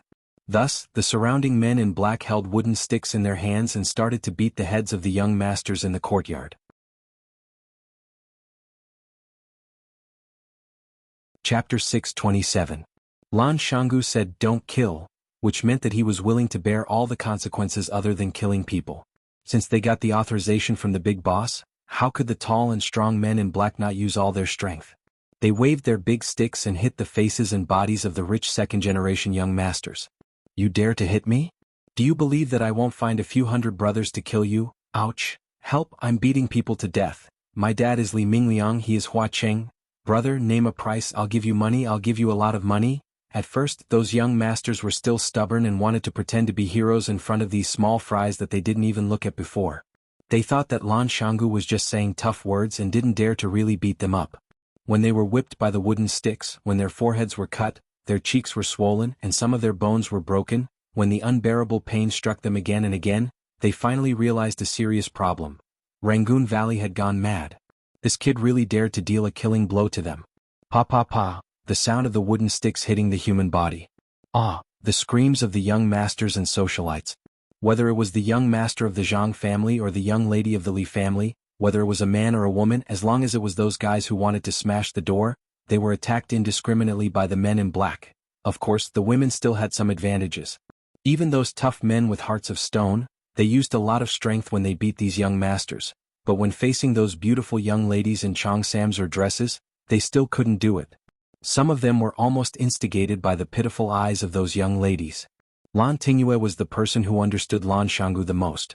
When he heard Lan Xianggu say don't kill, he felt a sense of trepidation. That lunatic dared to drive a Hummer to run over his sports car in front of his house and almost killed him. Blue Mountain Club was his territory, what else did he not dare to do? He didn't believe that this guy would suddenly become soft-hearted or timid. So, the first thing he did was to lie on the ground and pretend to be dead. In the end, when chaos broke out, many people thought that he was really dead. The fleeing boys stepped on his back, and the high-heeled shoes of the ladies almost nailed a hole in his head. Fortunately, he noticed it and dodged in time. Even so, he was still covered in wounds, lying there motionless as if he was really going to die. When a bald man swung a wooden stick at his head, Qin Guijing knew that Lan Xianggu was playing with them for real. This bastard, this idiotic brute, this... Before Qin Guijing could finish cursing, he was slapped hard in the face. Qin Guijing felt dizzy and his cheeks were burning with pain. He could no longer feel whether his face was still there. However, Qin Guijing was unwilling to admit defeat just like that. He was a high and mighty young master. Lan Xianggu, who had lost the support of the Lan family, was just a lowly little bumpkin. They were not qualified to talk to him on equal footing. Lan Xianggu, how dare you hit me? Qin Guijing covered his face, turned around and finally found where Lan Xianggu was standing. His eyes stared fiercely at his target and said fiercely, Lan Xianggu, prepare to pay the price in blood. I want you to die, I want you to die without a burial place. Smack. The bald man once again raised his rod and ruthlessly smashed it on Qin Guijing's head. Crack. The wooden stick broke into two and Qin Guijing's forehead was overflowing with dark red blood. When the blood flowed to the corner of his mouth, Qin Guijing finally couldn't stand anymore, and his body fell heavily on the lawn of the courtyard. After Qin Guijing fell, the group of arrogant and despotic young masters and young ladies no longer had anyone who could stand up. Lan Xianggu waved his hand, and the group of men in black scattered in all directions with their wooden sticks. Once again, they silently guarded the four arched exits of the small courtyard. My head is bleeding, I'm going to die, send me to the hospital. Mom, they hit me, I want to go home, I want to go home. Ouch, my leg is broken, wailing like ghosts and howling like wolves, miserable and miserable. Lan Xianggu passed through the group of people lying on the ground, and stopped where Qin Guijing fell. He squatted down and looked at Qin Guijing, whose head was bleeding and body was twitching, and smiled. Young Master Qin, how do you feel now? Lan Xianggu. Qin Guijing's voice was trembling and he used his hands to grab the weeds on the ground as if it was Lan Xianggu, and he was kneading them into grass juice. No need to threaten me. Lan Xianggu patted his shoulder and smiled. You've already been beaten like this. If you threaten me again and I happen to be a narrow-minded man, what if I can't help but beat you up again? Do you understand something now? Lan Xianggu smiled and asked. Qin Guijing clenched his teeth and didn't answer. He understood that Lan Xianggu was a mad dog. You already have the answer in your heart, don't you? Lan Xianggu straightened his body and stood up. He looked at the young masters and young mistresses lying on the grass and said arrogantly, You understand that Lan Xianggu isn't that easy to bully. Is that so? You just don't want to admit it? Do you think that I have nothing after losing the Lan clan's protection? Do you think that I will die for sure after offending the Jiang clan? Do you think that I, Lan Xianggu, am just a sick house cat that you can bully? I'm sorry I've disappointed you. After leaving the Lan clan, I'm still living very well. I don't need the Lan clan's protection. On the contrary, I'm helping the Lan clan.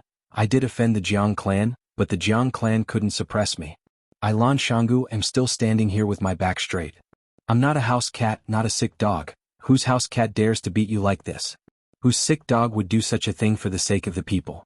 Lu Shu looked at Lan Shanggu, who was giving a speech in the middle of the crowd, curled his lips and said sarcastically, "This kind of flattering method is really shameless." Fang Yin laughed as he watched, as if he didn't hear what Lu Shu said. "You're all hurt, right?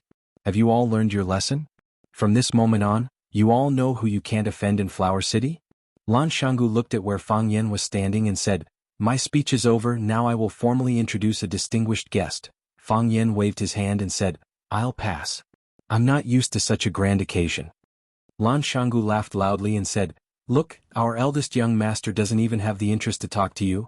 Only I, Lan Shanggu, am willing to put down my pride and stand up to teach you a lesson." Lan Shanggu walked to the wooden door that had been tightly shut, and warmly shouted to the people inside, "Flower City, Lan Shanggu, is Senior Liqi inside?" Creak, the wooden door opened a little and a green-clothed child peeked his head inside. Seeing Lan Shanggu at the door, he doubtfully asked, "You saved us?" "That's really embarrassing," Lan Shanggu said with a guilty expression. Lan Shanggu said guiltily, "The Blue Mountain Club is my business. It's an honor for Senior Liqi to come here, but I didn't expect that these gangsters would affect Mr. Liqi's mood. I'm willing to die 10,000 times." The green-clothed child waved his hand and said, "Master said that ignorance is not a crime, and you didn't do it on purpose." Lan Shanggu felt that this green-clothed child was very cute when he spoke like an adult, so he cupped his hands and smiled. "Young master, can you please inform your master that Mr. Liqi, just say that Lan Shanggu of Flower City wants to visit her and apologize to her in person." Creak. The wooden door was closed. Lan Shanggu rubbed his nose and bitterly smiled. "Isn't this a bit too violent? You could just say that master is already asleep." Creak. The wooden door opened again. The child stood at the door and asked in a clear voice, "Is there a person named Fang Yen here?" Fang Yen was stunned, thinking, "How did Mr. Liqi know my name?" He thought about it and realized that he had never had any direct contact with Mr. Liqi. The only time he had contact with Mr. Liqi was in an awkward situation where he ran naked. Of course, even after paying so much money, he still didn't have the chance to see Mr. Liqi. Why did this little boy ask for his name today? Lan Shanggu was also stunned. He thought that Fang Yan's words were too insincere. He just said in front of them that they had never met and that he only admired her. Now that Liqi's disciple asked if he was here, it proved that they had been in contact for a long time. Lu Shu was suspicious, so he also had the same thought. Why did Fang Yen deny his relationship with Liqi in front of him and Lan Shanggu? If they were already familiar with each other, why did he say that they had never met? What kind of truth was he trying to hide? Could it be that Liqi and Fang Yen were lovers? "Hey, I'm asking you a question." Seeing that no one answered, the child couldn't help but shout, "Is Fang Yen here?" Lan Shanggu turned to look at Fang Yen and Fang Yen nodded to him. Lan Shanggu looked at the child and said with a smile, "Fang Yen is here. May I know why you are looking for Fang Yen?" "Invite him in." Seeing that Lan Shanggu and Fang Yen were exchanging glances, the child's eyes had already shifted to Fang Yen. His small body bowed 90 degrees to Fang Yen and said, "Master wants to see him." Lan Shanggu's mouth was full of bitterness. He wanted to see him but couldn't, but Mr. Liqi took the initiative to invite Fang Yen. Was he destined to be a supporting character? Fang Yen hesitated for a while, then took the initiative to walk toward Liqi's room. The green-robed child stepped aside and said, "Mr. Fang Yen, please." "Thank you." Fang Yen thanked the green-robed child. Lan Shanggu also wanted to follow behind Fang Yen to take a look at Liqi. In the end, the green-robed boy blocked him with his leg.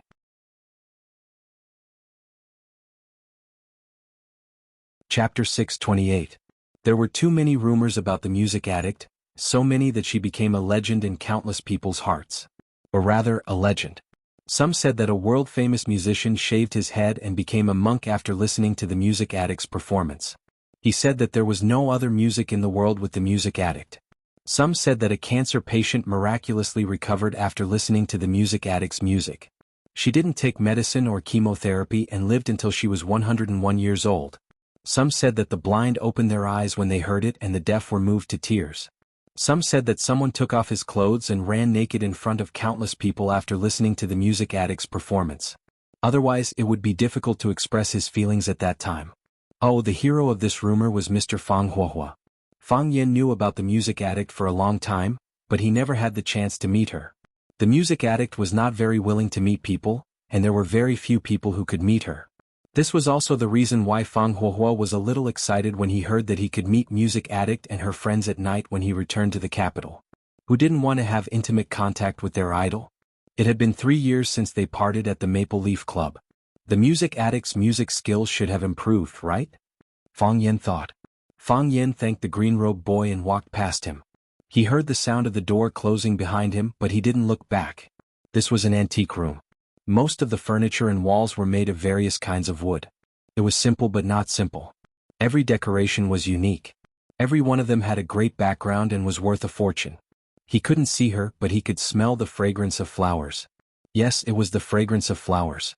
There were roses, lilies, peonies, lilacs, hyacinths, and some unknown flowers.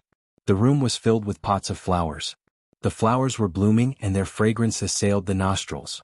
It made people feel like they had entered a flourishing garden. The room was very big and it was divided into 2 rooms. One was the outer hall, which was used to entertain guests. The other was the inner room, which was used for guests to rest. A screen that imitated the along the river during the Qingming festival painting separated the inner and outer rooms. Fang Yin stood outside and looked into the inner room. He did not know if he should walk in directly, or if he should ask first. Just as Fang Yin was hesitating, a low flute sound came from inside the room.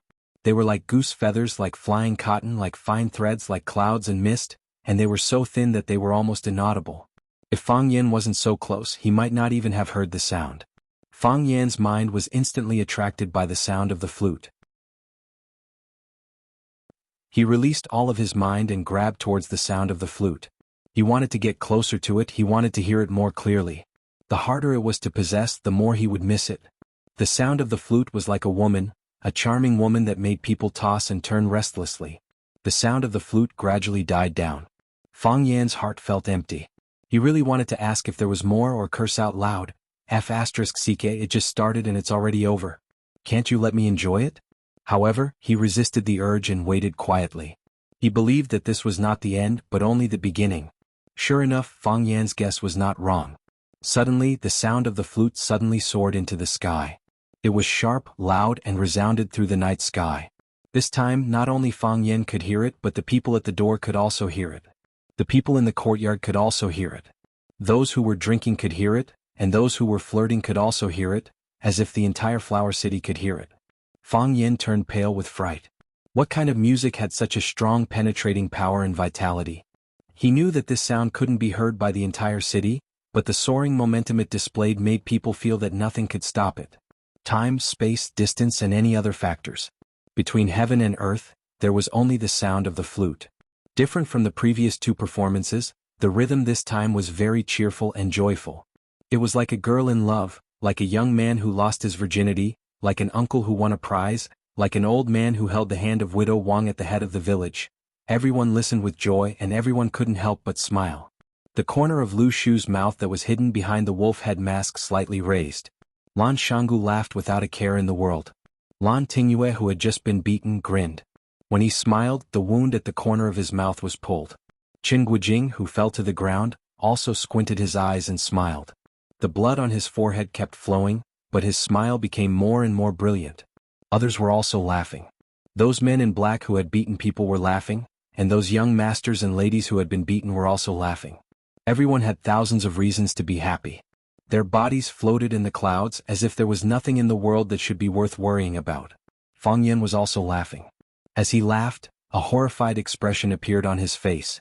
He had discovered something very embarrassing and dangerous. His heart of Tai Chi once again spun for no reason. There was no danger and no consciousness. It just followed the rhythm of the music, like a wild horse that had run away from its reins. The sound of the flute became louder and louder, and the mood became more and more joyful. However, the heart of Tai Chi also spun more and more crazily. Fang Yin had a very bad feeling. He knew that according to this trend, he was afraid that the heart of Tai Chi would enter a state of out of control again. His dantian had begun to burn, and his body had become hot. It could be foreseen that the scene of running naked again was about to happen. Who? It stopped at the happiest point and stopped at the highest point. When the sound of the flute brought everyone's mood to the highest point, it suddenly stopped when everyone was laughing the most happily. The sound of the flute disappeared. There was no warning and there was no gradual cycle. It could come and go as it pleased. It was like a capricious and mysterious girl. Someone outside cursed loudly. Fang Yin couldn't help but want to rush up and hug Lu Qi and kiss her. Thank the heavens Lu Qi stopped in time. If she didn't stop at the crucial drum beat, Fang Yin would have exploded again. Fang Yin knew that Lu Qi stopped because of him. Our hearts are connected and we can't control our emotions. A woman's elegant voice came from behind the screen. Fang Yin, I have been looking for you for 3 years. It ended just like that? Lan Shangu said with a sense of loss. He loved tea and wine, but he wasn't usually interested in music. However, after listening to Lu Qi's performance, he realized that music was such a wonderful thing. It could move your emotions and temporarily separate your body and soul. It could bring your soul to travel beyond the heavens and soar in this boundless world. But why did it end just like that? Lu Shu frowned. He was obviously very dissatisfied with Lu Qi's unfinished behavior. Lan Shangu sighed softly and said, one of Wuxia's 7 addicts, Lu Qi, came to Huaqing to the Blue Mountain Club to the Lan Valley. I actually didn't have the chance to meet her. This gets out, how can I go out and meet people? Tell me, should I knock down that kid guarding the door and force my way in to take a look? I've already said those shameless words just now, but aren't you still alive and kicking without losing a pound or two? The willow tree said with a face full of ridicule. Lan Shangu touched his nose awkwardly and said, Brother Lu, I'm sorry. You also know that the Lan clan didn't handle things properly last time. This time the old man in the clan pushed me to take the blame. Although young master didn't say anything, he was still a little unhappy. He has given me a huge benefit, so I have to give him some face. Isn't it what I should do to say good things about him in front of these useless people? How about next time you set up the stage, I'll do it for you, and you can also praise young Master Fang in front of everyone. I can't do such a shameless thing. Lu Shu said disdainfully. Hey, I say, old Lu, we're in the same boat now. Do you think I don't know what you're thinking? Say whatever you want to say, do whatever you want to do. What's wrong with saying a few words of flattery? Compared to the money we're making every day, it's nothing. Besides, what do you need to be shameless? Do you still have that thing? Lan Shangu, Lu Shu roared. All right, don't get angry at me. Lan Shangu laughed and said. Even if I get angry, you can't kill me, right? Tell me, what is young master doing with that woman inside? Lu Shu snorted and didn't want to answer Lan Shangu's childish question. However, he was also very curious. What was Fang Yin doing with that woman inside? At this moment, a middle-aged man hurriedly walked in. He walked to Lan Shangu's side and said in a low voice, Young master, the families of these people are here, they want us to hand them over. Are they very excited? Lan Shangu asked with a smile. Yes. The middle-aged man nodded and said, very emotional. Many people brought bodyguards and said that if we don't hand them over, they're going to take them by force. Lan Shangu nodded and said, let them wait. Young master Shonhua is also here. The middle-aged man said. Lan Shangu squinted his eyes and smiled and said, let him wait too. Big brother. A young man wearing glasses stood at the door of an arched door and smiled as he greeted Lan Shangu and said, Big brother, did Tingyue make you angry again? Lan Shangu waved his hand and signaled the bodyguards to let Lan Shonhua in.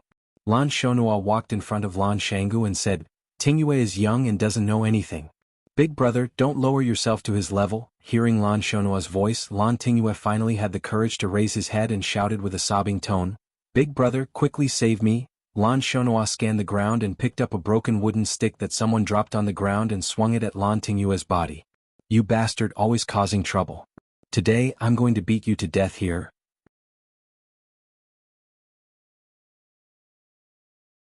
Chapter 629. Lan Shonhua used half a stick to beat Lan Tingyue's face.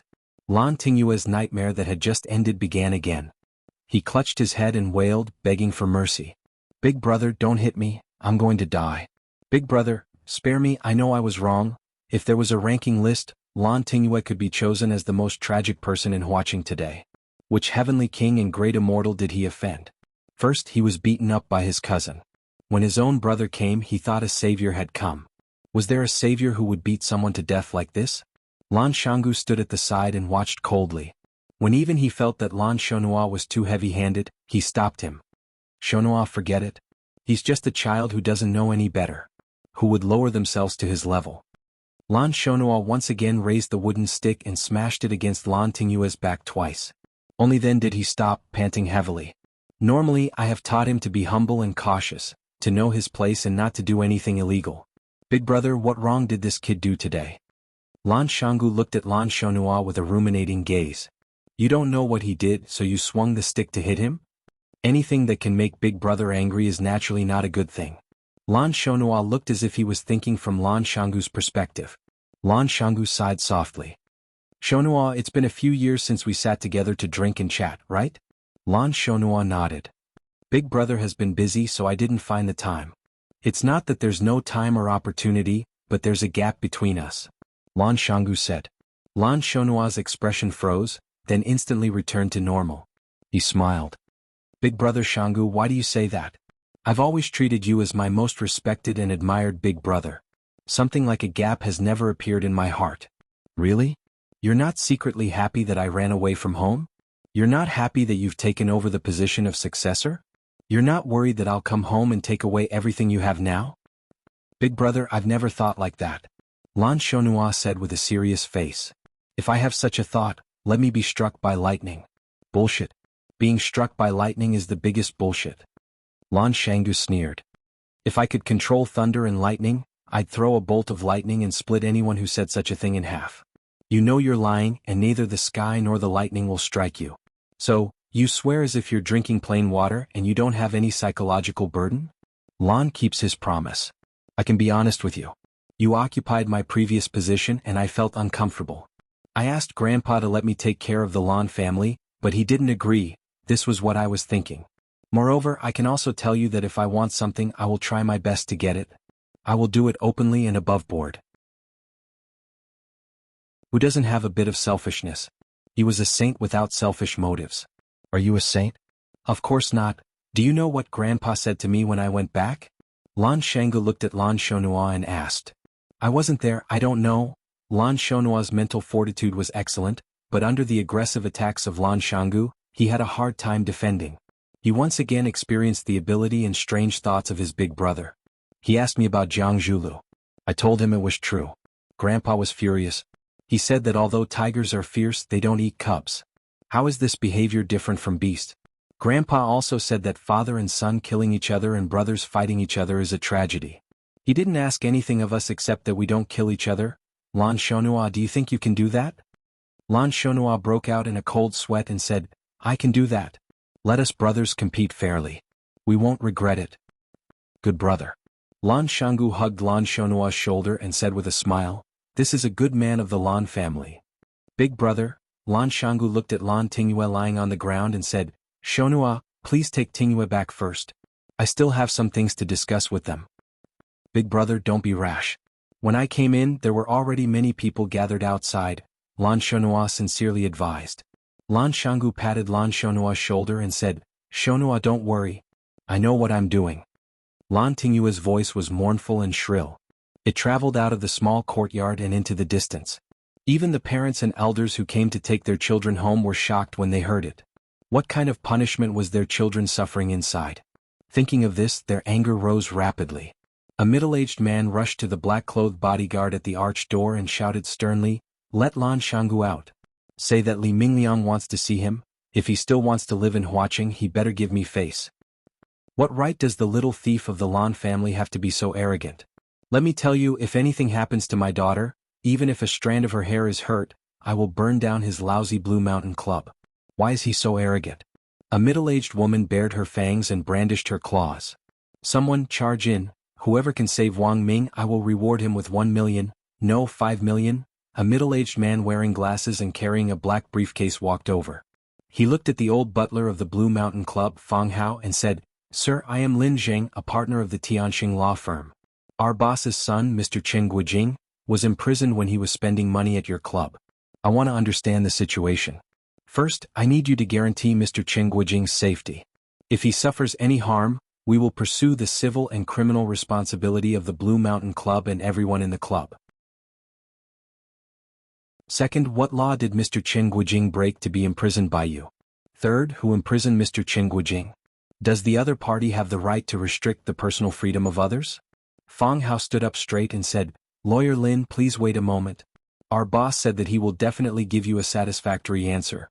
Lin Jing sneered and said, an entertainment venue imprisoning a consumer for no reason. This kind of behavior is already very unsatisfactory, right?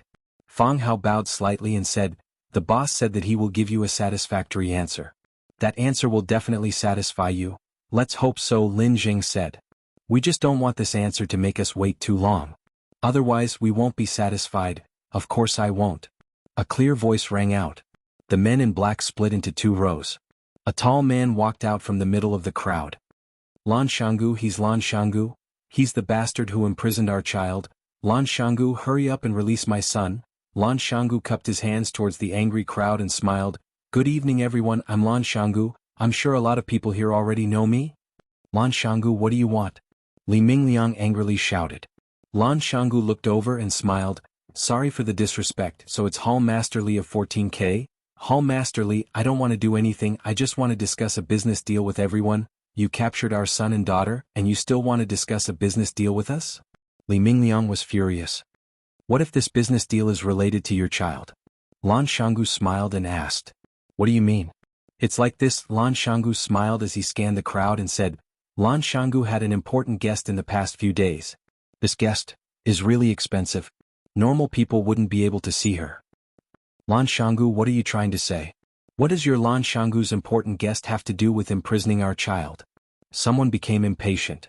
Because this guest is very expensive, so I wanted to give her the best I could. And that's exactly what I did.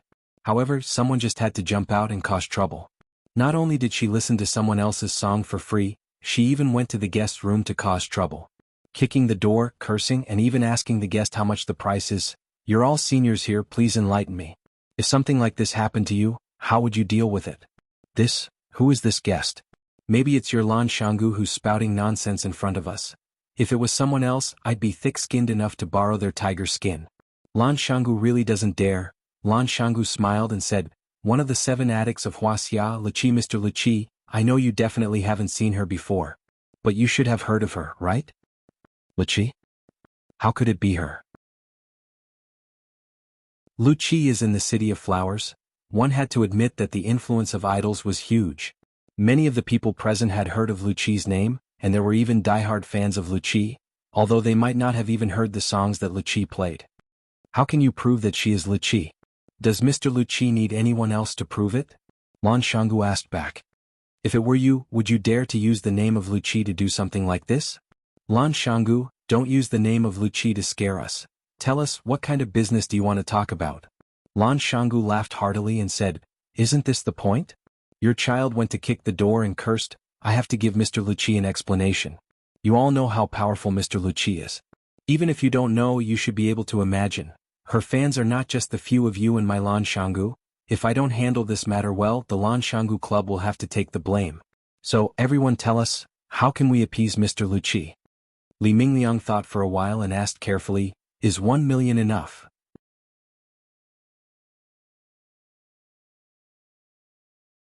Chapter 630. A person's name was like a tree's shadow. One of Huaxia's 7 addicts, music addict. Even if most people wished to meet her, they would never have the chance to hear her perform.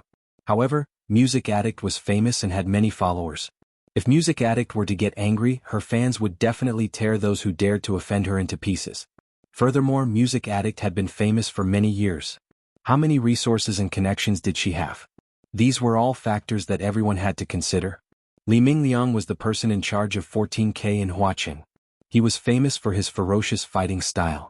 Even someone like Li Mingliang came up with the idea of spending money to get rid of the problem. This proved that Music Addict was indeed very powerful. 1 million. Lan Shanggu shouted, Mr. Li Mingliang is willing to pay 1 million to appease Music Addict. I can feel Mr. Li Mingliang's sincerity. However, who is Music Addict? Pure as ice and clean as jade, untainted by worldly affairs. She pursues the pinnacle of music all her life. Mr. Li Mingliang, do you really think it's appropriate to use something as dirty as money to make a deal with Music Addict? Li Mingliang panicked. Everyone's gaze was focused on him.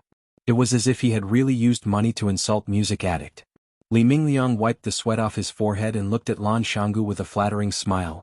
Brother Lan, Shanggu, what do you think is appropriate? You know that I haven't studied much and always like to fight and kill. Can you help me come up with an idea? How can I redeem my son Li Xiang? Is 5 million enough? Lan Shanggu strode forward and patted Li Mingliang's shoulder. Brother Li, since we're brothers, how can I not help you when you're in trouble?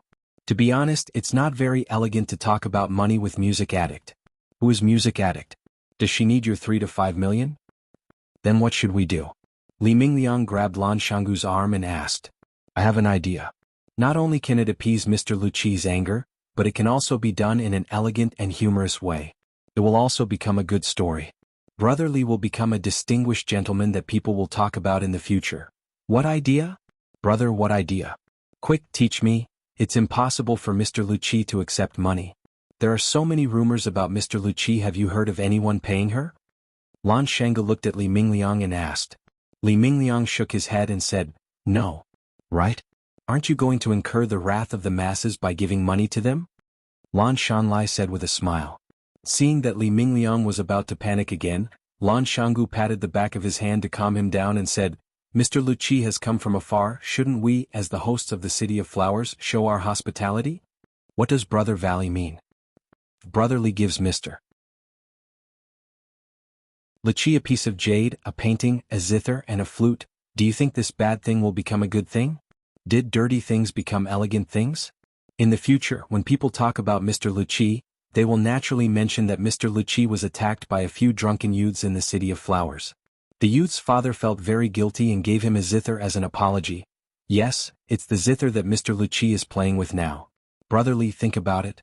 If people think of you when they talk about Mr. Luqi, they will think of you when they talk about you and the zither that Mr. Luqi is using. How big of a face do you have to give? Li Mingliang's face was flushed and he looked very excited. He grabbed Lan Shanlai's arm tightly and said, Thank you, Brother Valley, thank you, Brother Valley, this is a good idea. Where can I buy a zither? I'll go buy it now, I'll go buy it now. Lan Shanggu glanced at the old butler Fang Hao. Fang Hao immediately stood up and said, Mr. Li, our Blue Mountain Club has a treasure house. It happens to have a good zither called K-Bai. Although it's not as famous as Green Damask and Jiao Wei, it's still a rare treasure. K-Bai? That's it. I'll take it. Li Mingliang said heroically. Mr. Li, this K-Bai is boss's collection. I'm afraid boss won't be willing to part with it. Li Mingliang looked at Lan Shanlai with a pleading expression and said, Brother Valley, please help me to the end. Can you help me settle this matter? Just think of it as me owing you a favor.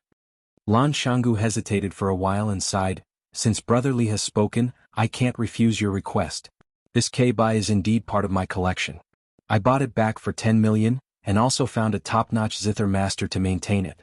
How about this? I'll part with it for 12 million, and let it become a wonderful story between Brother Li and Mr. Luqi. When Li Mingliang heard 12 million, his expression stiffened slightly.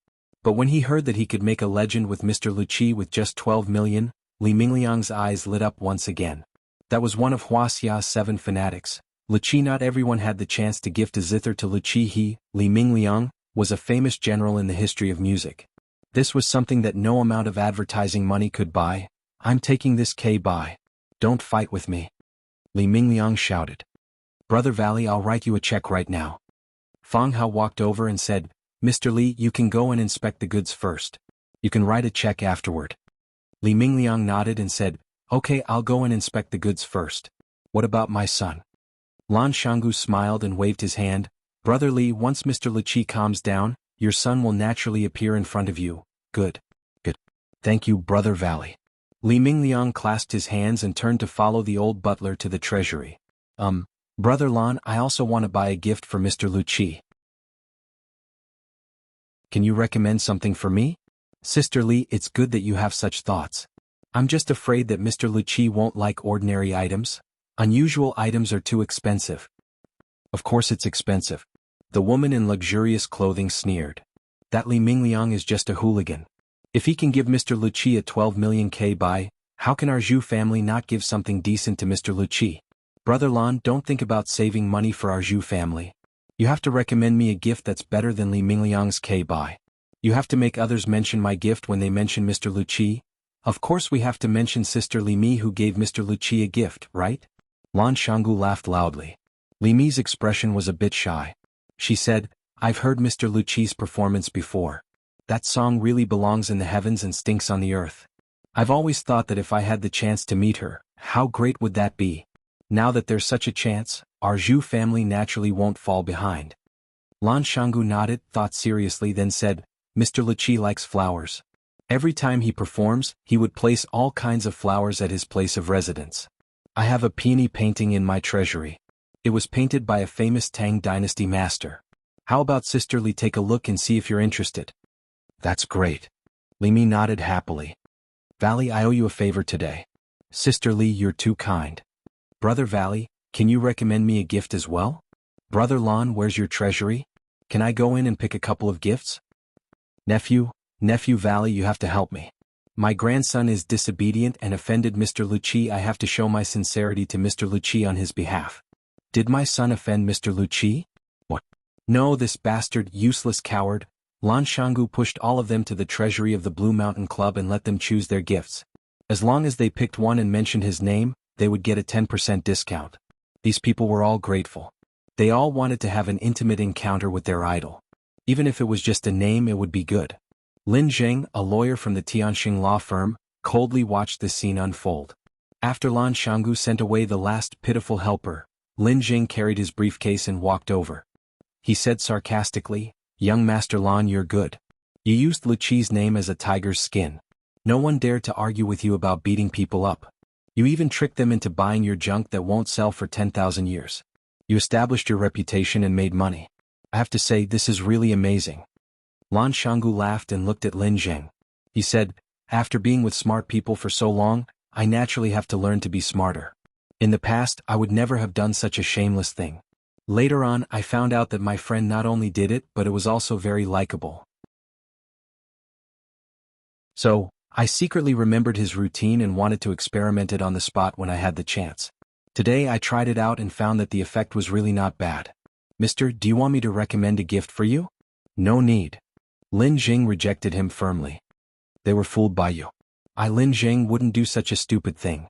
I've already stated my purpose of coming here. I want to see my client and ensure his personal safety. I like dealing with smart people. Lan Shanggu nodded. He said, who did you say you wanted to see? Qinguojing. Lin Zheng said. Qinguojing, the son of the big boss of Tiandu Real Estate. Oh, so it's him. Lan Shanggu thought seriously and said, you might not be able to ensure his personal safety. What do you mean? Because I've already ensured that his personal safety is very dangerous. Lan Shanggu said with a smile.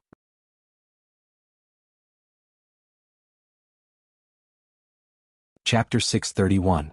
Lan Shanggu, don't go too far. Lin Zheng's face was full of anger. If anything happens to Lin Guojing, we definitely won't let it go. Lan Shanggu sneered and said, I'm bullying you, so what? Lan Shanggu, look, it's true that people who aren't from the same family don't enter the same door. I was wondering why I felt a little familiar looking at you. When Qinguojing was scolding me, he was also very arrogant, but I beat him until his face was swollen.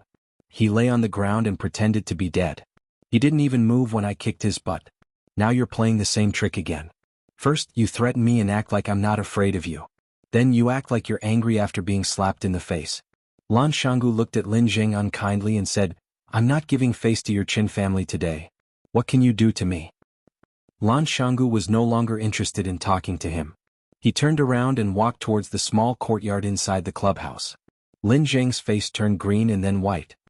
He stood still for a while before remembering that he had to confirm young Master Chen's safety. He also rushed into the courtyard. Sir, I'm sorry, you can't go in. The man in black stopped him outside. Lan Shanggu, let me in or I'll call the police. Lin Zheng shouted at Lan Shanggu's back. Lan Shanggu turned around and smiled. No need to trouble you. I'll call the police too, attacking a woman and smashing my private clubhouse. The police will be here soon. Lin Zheng's face turned green. He took out his phone from his pocket and started to make a call. Lan Shanggu walked next to the willow tree and saw that Liqi's room was still closed. He said, still not out. No. There's no movement either? No. If we stay here any longer, their children will run out and call us uncle, Lan Shanggu said. Should we prepare the red packets in advance? The willow tree looked at Lan Shanggu and said, you've earned a lot of money by using Liqi's name, right? Jealous? Humph. I had no choice. Lan Shanggu said. If I didn't know that young master had such a deep relationship with Wuxia, I could have pretended not to know anything about this. However, since I already knew that he had a close relationship with Wuxia, and Mr. Wuxia happened to be wronged at the Blue Mountain Club in Orchid Valley, I had no choice but to stand up for her. It's rare for Mr. Wuxia to come to Huaqing. We should ask her to bring back some local specialties.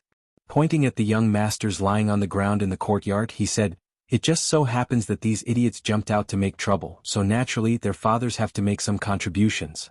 The willow tree's face was full of disdain as he said, "You just want to make some money after showing off your power. Do you really need to make yourself so great?" Lan Shanggu laughed and said, "I knew I couldn't hide anything from Brother Lu Shu. Why don't we not give this gift to Mr. Wuxia and each of us will get half of it?" "I don't need this." The willow tree refused. "It's better if you take it alone. However, you are the one who took the money, so naturally you have to bear the responsibility." "What responsibility?" Lan Shanggu laughed and said, "Do you think I'll be greedy for this money? You underestimate my Lan Shanggu. This is a gift I prepared for Mr. Wuxia. I'm sure Mr. Wuxia will be satisfied." A small crack appeared on the wooden door. Lan Shanggu and the willow tree thought that Fang Yen and Wuxia had come out, so they looked up in surprise. The green-clothed boy looked at them angrily and put a finger to his mouth to make a shush gesture. Lan Shanggu and the willow tree were embarrassed. They had never been shushed like this since they were young. Not to mention that they were being shushed by a kid who was so much younger than them. Lan Shanggu was like a child who made a mistake. He nodded his head, indicating that he would be more careful. The willow tree turned his face away, indicating that he had nothing to do with the person who spoke loudly. His voice had always been very low and gentle. Clang, the door was closed again. "Our hearts are connected and we can't control our emotions. Fang Yen, I've been looking for you for 3 years. Wuxia's voice was very pleasant, just like the music she played. The content of Wuxia's words was very pleasant. Fang Yen didn't expect that Wuxia would confess her love to him at their first meeting. "Fang Yen, I've been looking for you for 3 years. How much love and affection did she have to say such words to someone?" Fang Yen felt very painful. Wuxia was a very good and charming woman. She was a woman who could resonate with him. However, he already had Yi Ro. He could only cruelly refuse her love. This was very cruel to Wuxia and it was also very uncomfortable for him. Fang Yen stood behind the screen and said softly, "We haven't seen each other for 3 years since we parted at the Maple Leaf Club. That time when I first heard Mr. Wuxia's heavenly music, I was shocked. I wanted to find a way to meet the music master who could play such a music movement, but something happened so I put it on hold for 3 years. When I was playing, I felt a little strange, as if I was being watched by a pair of familiar eyes. He understood every note I played and could empathize with the feelings I wanted to express. I was happy and he was happy. I was sad and he was even more sad than me. When I played the most exciting part, I could almost see him laughing wildly and wailing. I knew that I met the fated person my master talked about. That was my most hearty performance and also my most emotional performance. I wanted to know what kind of person could enter my world and enter the world of the 12 barriers of sound I specially set up." After the song, I immediately asked my disciple Wan Wan to go outside to find the fated person. Unfortunately, she was misled by the skin and asked the wrong person. I asked him to stand for a while and he took the initiative to leave. He was also a rare smart person. I asked him to stand for a while and he took the initiative to leave. This sentence conveyed too much content. In the eyes of Fang Yen, these two were the smartest people in the world. Later, I asked around and found out that an interesting thing happened at the Maple Leaf Club at that time. Fang Yen touched his nose and quickly changed the topic. He said with a smile, "I finally met him today. People who meet each other will meet again. This is God's will." Yes, this is God's will. Fortunately, your performance that day was so obvious, otherwise how could I find you in the vast sea of people? Why did you find me? To get rid of the knot in my heart. Wuxia said. Knot in your heart? Fang Yen was startled. What knot in our heart? Fang Yen, come here, the screen is not for the fated. Wuxia's voice came. Fang Yen was excited again. Wuxia invited him over, he could finally meet the legendary Wuxia. Fang Yen clenched his fists and walked through the screen. As soon as he walked over, he was greeted by a pair of beautiful and deep eyes like the stars in the sky. Her facial features weren't stunning. Her eyes weren't big enough, her nose wasn't straight enough, her lips weren't thin enough, and her chin wasn't sharp enough. However, when these inadequacies were combined together, the beauty they displayed was multiplied exponentially. The longer one looked at her, the more beautiful she became. She was dressed in a classic white robe that dragged on the ground. The hem of the white robe was embroidered with a crane spreading its wings. The crane was vivid and lifelike, as if it could break out of the dress at any time. She held a simple green flute in her hand. The green color of the bamboo itself had not faded, but it was smooth and bright after being caressed. It seemed that Wuxia liked this bamboo flute very much. It was said that Wuxia liked flowers, all kinds of flowers. Expensive, ordinary, bright, fragmented, and even nameless wildflowers on the mountain paths. As long as the music addict was around, there would be a myriad of fragrances surrounding it, and the atmosphere of spring would be overflowing. Fang Yen stared at Wuxia with wide eyes and asked, "Who are you?" "I am Wuxia. Why are you so young?" Fang Yen couldn't help but ask the question in his heart. Wuxia had been famous for decades. In his mind, even if she was not a doddering old woman, she was still a very young old woman. It was because of this thought that Fang Yen did not look forward to meeting Wuxia. Now it seemed that she was so young. A girl? A woman? This question is very rude. Wuxia smiled and said softly, "I am sorry. I know it is taboo to ask a woman's age. I am just curious, how do you maintain your beauty? What brand of cosmetics do you usually use?" "I don't use cosmetics." Wuxia smiled and said, "I just pay attention to my diet. I eat wild fruits and grains, use flowers to make tea and wine to drink, play the flute and the zither, and read ancient and modern classics. I am not bothered by external affairs, and am not tempted by fame and fortune. Naturally, I can stay young forever." Fang Yen squinted his eyes and smiled, saying, "If my two friends outside knew that I came in and talked to Wuxia about beauty, they would probably break down. Clothing, food, shelter, and transportation are the foundation of life. Is there anything more precious than these four things? There really isn't." Fang Yen smiled and said, "That is why we are talking about the greatest invention of mankind. Right, I have another question to ask you. As the Wuxia of Wuxia's 7 addicts, do you usually feel a lot of pressure?" Wuxia pursed her lips and smiled again, saying, "Fang Yen, you are really an interesting person. You used a line from Tang Bo who touches the autumn fragrance. I have also seen this movie. I like it very much."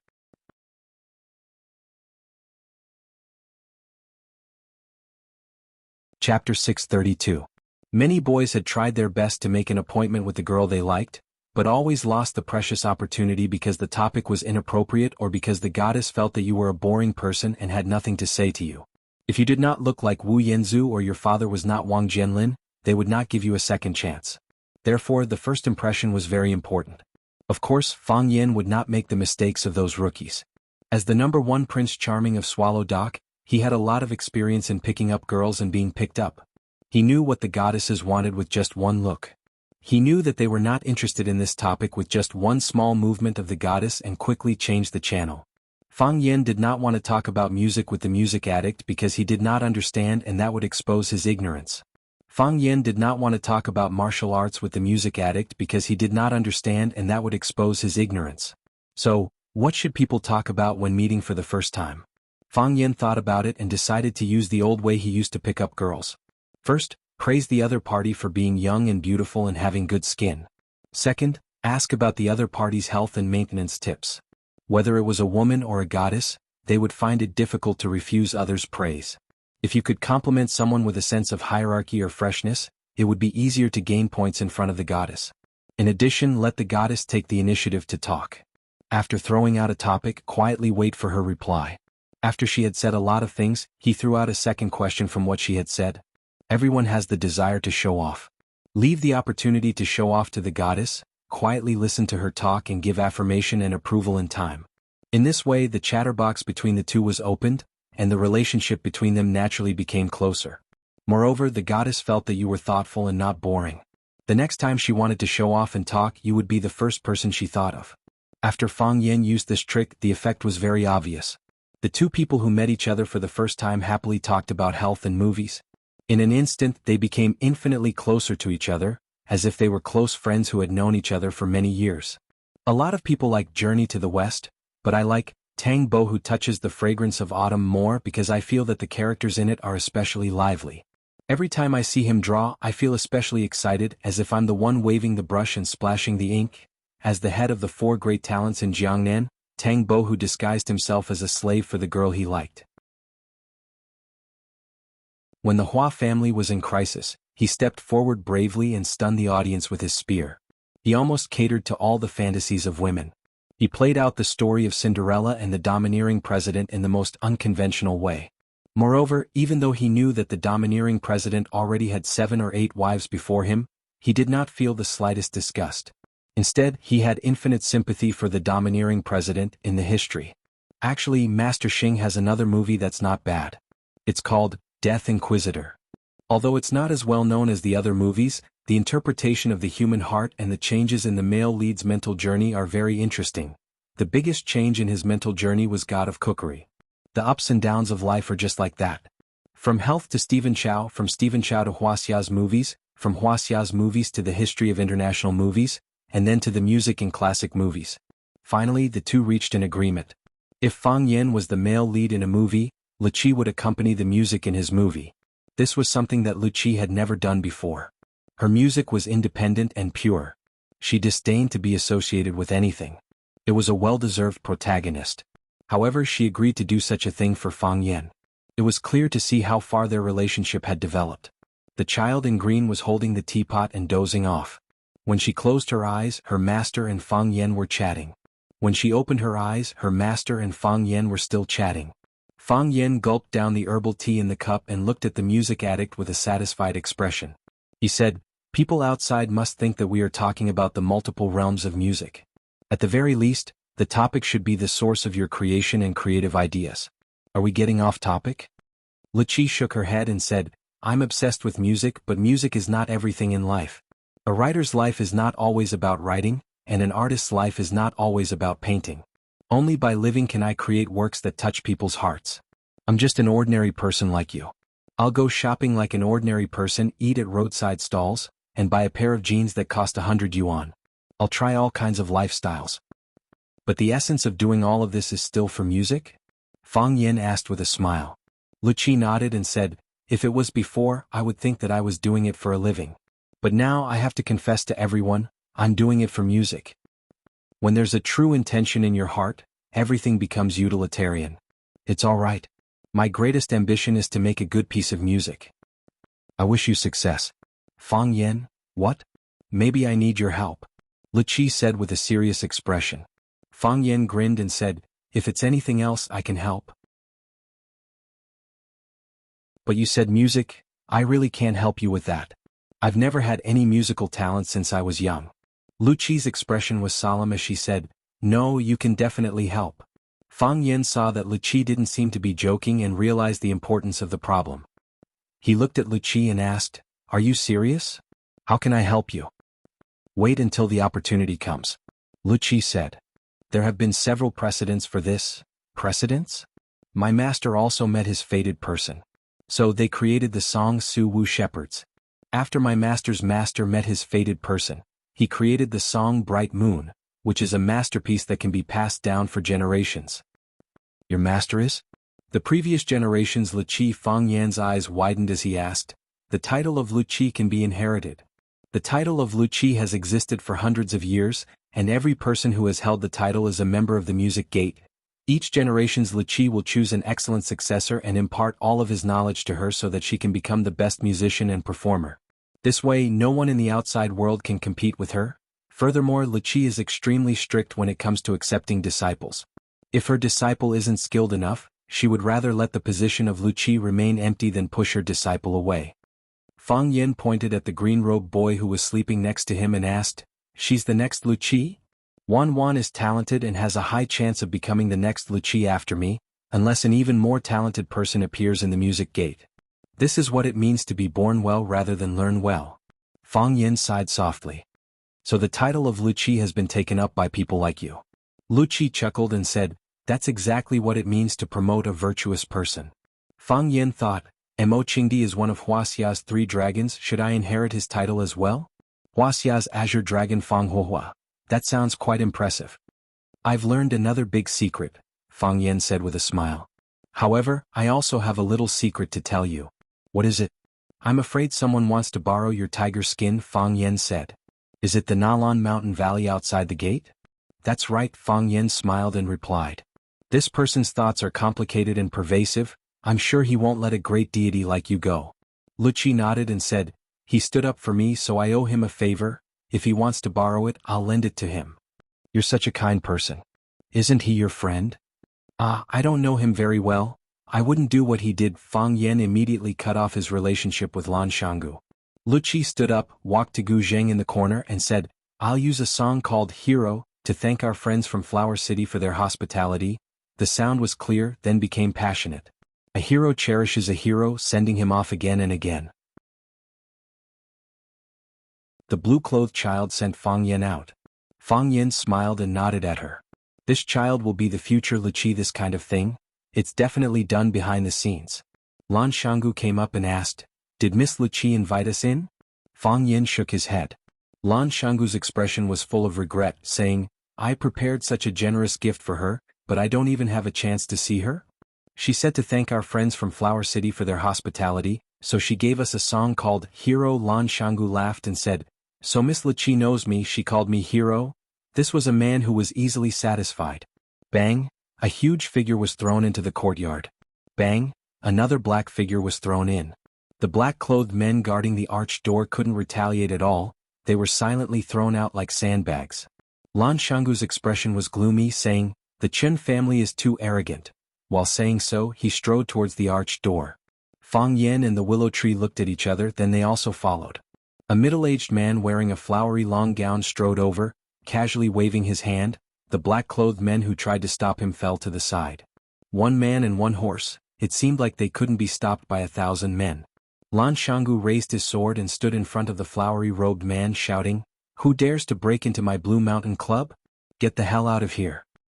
I'm a love-struck fool, the middle-aged man said with a gentle voice. Lan Shanggu laughed loudly saying, haha, I've never seen someone call themselves a love-struck fool. Lan Shanggu's laughter slowly stopped, looking at the middle-aged man in disbelief, asking in a low voice, what did you just say? Who are you? I'm a love-struck fool, the middle-aged man said again.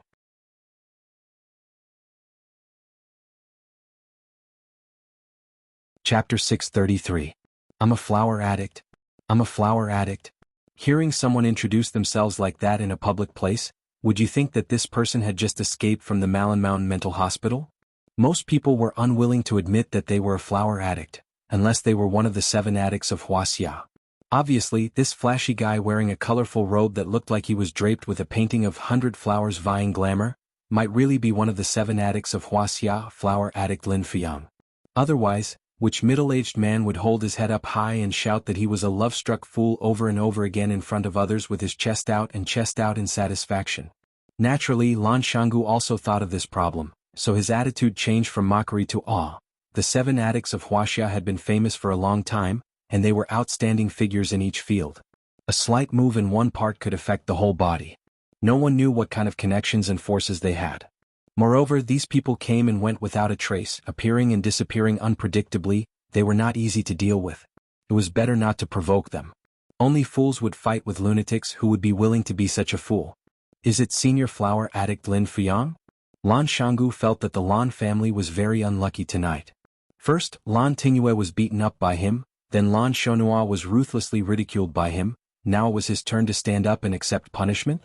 Whether it was the music addict or the martial addict, they were both important guests of his Blue Mountain Club. As the owner of this club, he had the responsibility and obligation to treat these 2 masters. No, a master and a big milk. Well, Lan Shanggu regretted in his heart. If he had known earlier, he would not have invited Fang Yan and Lu Shu to his Blue Mountain Club for a small gathering. Not only did he eat and use his own things, but he also had trouble knocking on his door. Of course, Lan Shanggu would never admit that he had taken the initiative to provoke and use others to establish his authority, such an immoral idea. It's me. The flower addict Master Lin was a little impatient. He stared at Lan Shanggu unkindly and said, I say, are you done asking? I'm done.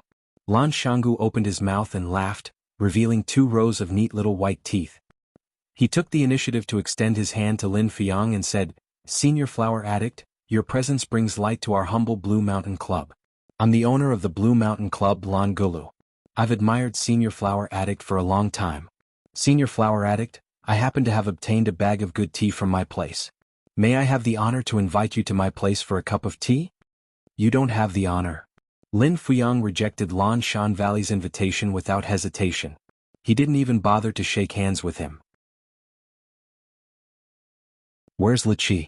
I want to see Liqi, music addict. Lan Shanggu stole a glance at Fang Yen, who was standing at the side. What he meant was, look, someone is here to look for your old lover again. You brought this trouble upon yourself. What music addict? Senior flower addict, I don't understand what you're saying. Music addict, one of the 7 addicts of Wuxia, the music addict Shuayun, who is obsessed with music. I just heard her playing in the distant Green River Valley. It's in this direction. Hurry up and ask Shuayun to come out and see me. Lan Shanggu said with a sincere smile, Senior flower addict, I've long heard the name of Senior Liqi, but I've never met her. This sentence was true because Liqi didn't even give him a chance to meet her. When saying this, Lan Shanggu glanced at Fang Yen with hidden bitterness. Fang Yen squinted his eyes and smiled, but didn't say anything. Before understanding the intentions of the flower addict, he was more willing to be a bystander. I don't know Mr. Liqi, so I naturally can't ask her to come out. After a pause, Lan Shanggu continued, besides, even if I know Mr. Liqi, she's the same as Senior Flower Addict, an honored guest of my Blue Mountain Club. How can I casually ask her to come out and see others? If Senior Flower Addict comes to our club and someone wants to see you, I can't easily ask you to come out and see others. Senior Flower Addict, don't you think so? A person should have a conscience. The flower addict didn't seem to have a good temper. He said angrily, I'm not asking her to come out and see others, I'm asking her to come out and see me. Senior flower addict, you're also a person.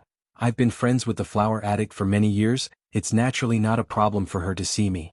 The flower addict raised his foot and rushed inside. Lan Shanggu hurriedly blocked his way. Senior flower addict, don't be impulsive, you're making things very difficult for me. Get out of my way. The flower addict Lin Fuyang shouted. The smile on Lan Shanggu's face disappeared, and his expression became gloomy. He said, Senior flower addict, are you preparing to bully a junior? The flower addict didn't take Lan Shanggu seriously at all. He rushed straight to the center of the courtyard, glanced at the surrounding rooms and shouted loudly, Lu Shuayun, come out, I heard your flute. An old friend has come from afar, don't you want to see me? No one answered. All the doors of the rooms were tightly shut. There was no movement at all. Lu Shuayun, you can't hide. As the flower addict spoke, he used his nose to sniff the air. Then, following the smell in the air, he strode towards the door of a room. Standing at the door, he laughed wildly and said, Lu Shuayun, let Wan open the door. Otherwise, I'll have to do something that's not very elegant. I smell flowers, roses, lilies, peonies, cloves, hyacinths, chrysanthemums. These are your old habits. Lu Shuayun quickly opened the door. Creak. The wooden door was opened, and a blue-robed child stood at the door, staring at the flower addict Lin Fuyang with a displeased expression. He angrily said, You're so annoying. Master's already asleep, why are you shouting outside? Don't you know that this is very rude? I knew I was right, Lu Shuayun really lives here.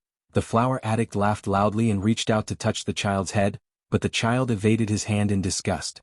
Wan, I haven't seen you for a while, you've grown a bit taller. Go and wake your master up, tell her that Uncle Lin is here. Okay. I've said it before, master is already asleep. She's already seen a guest today, so she won't be seeing any other guests. Oh, who is it that can make your master want to see you? The flower addict Lin Fuyang stared fiercely at Lan Shanggu and said, That boy.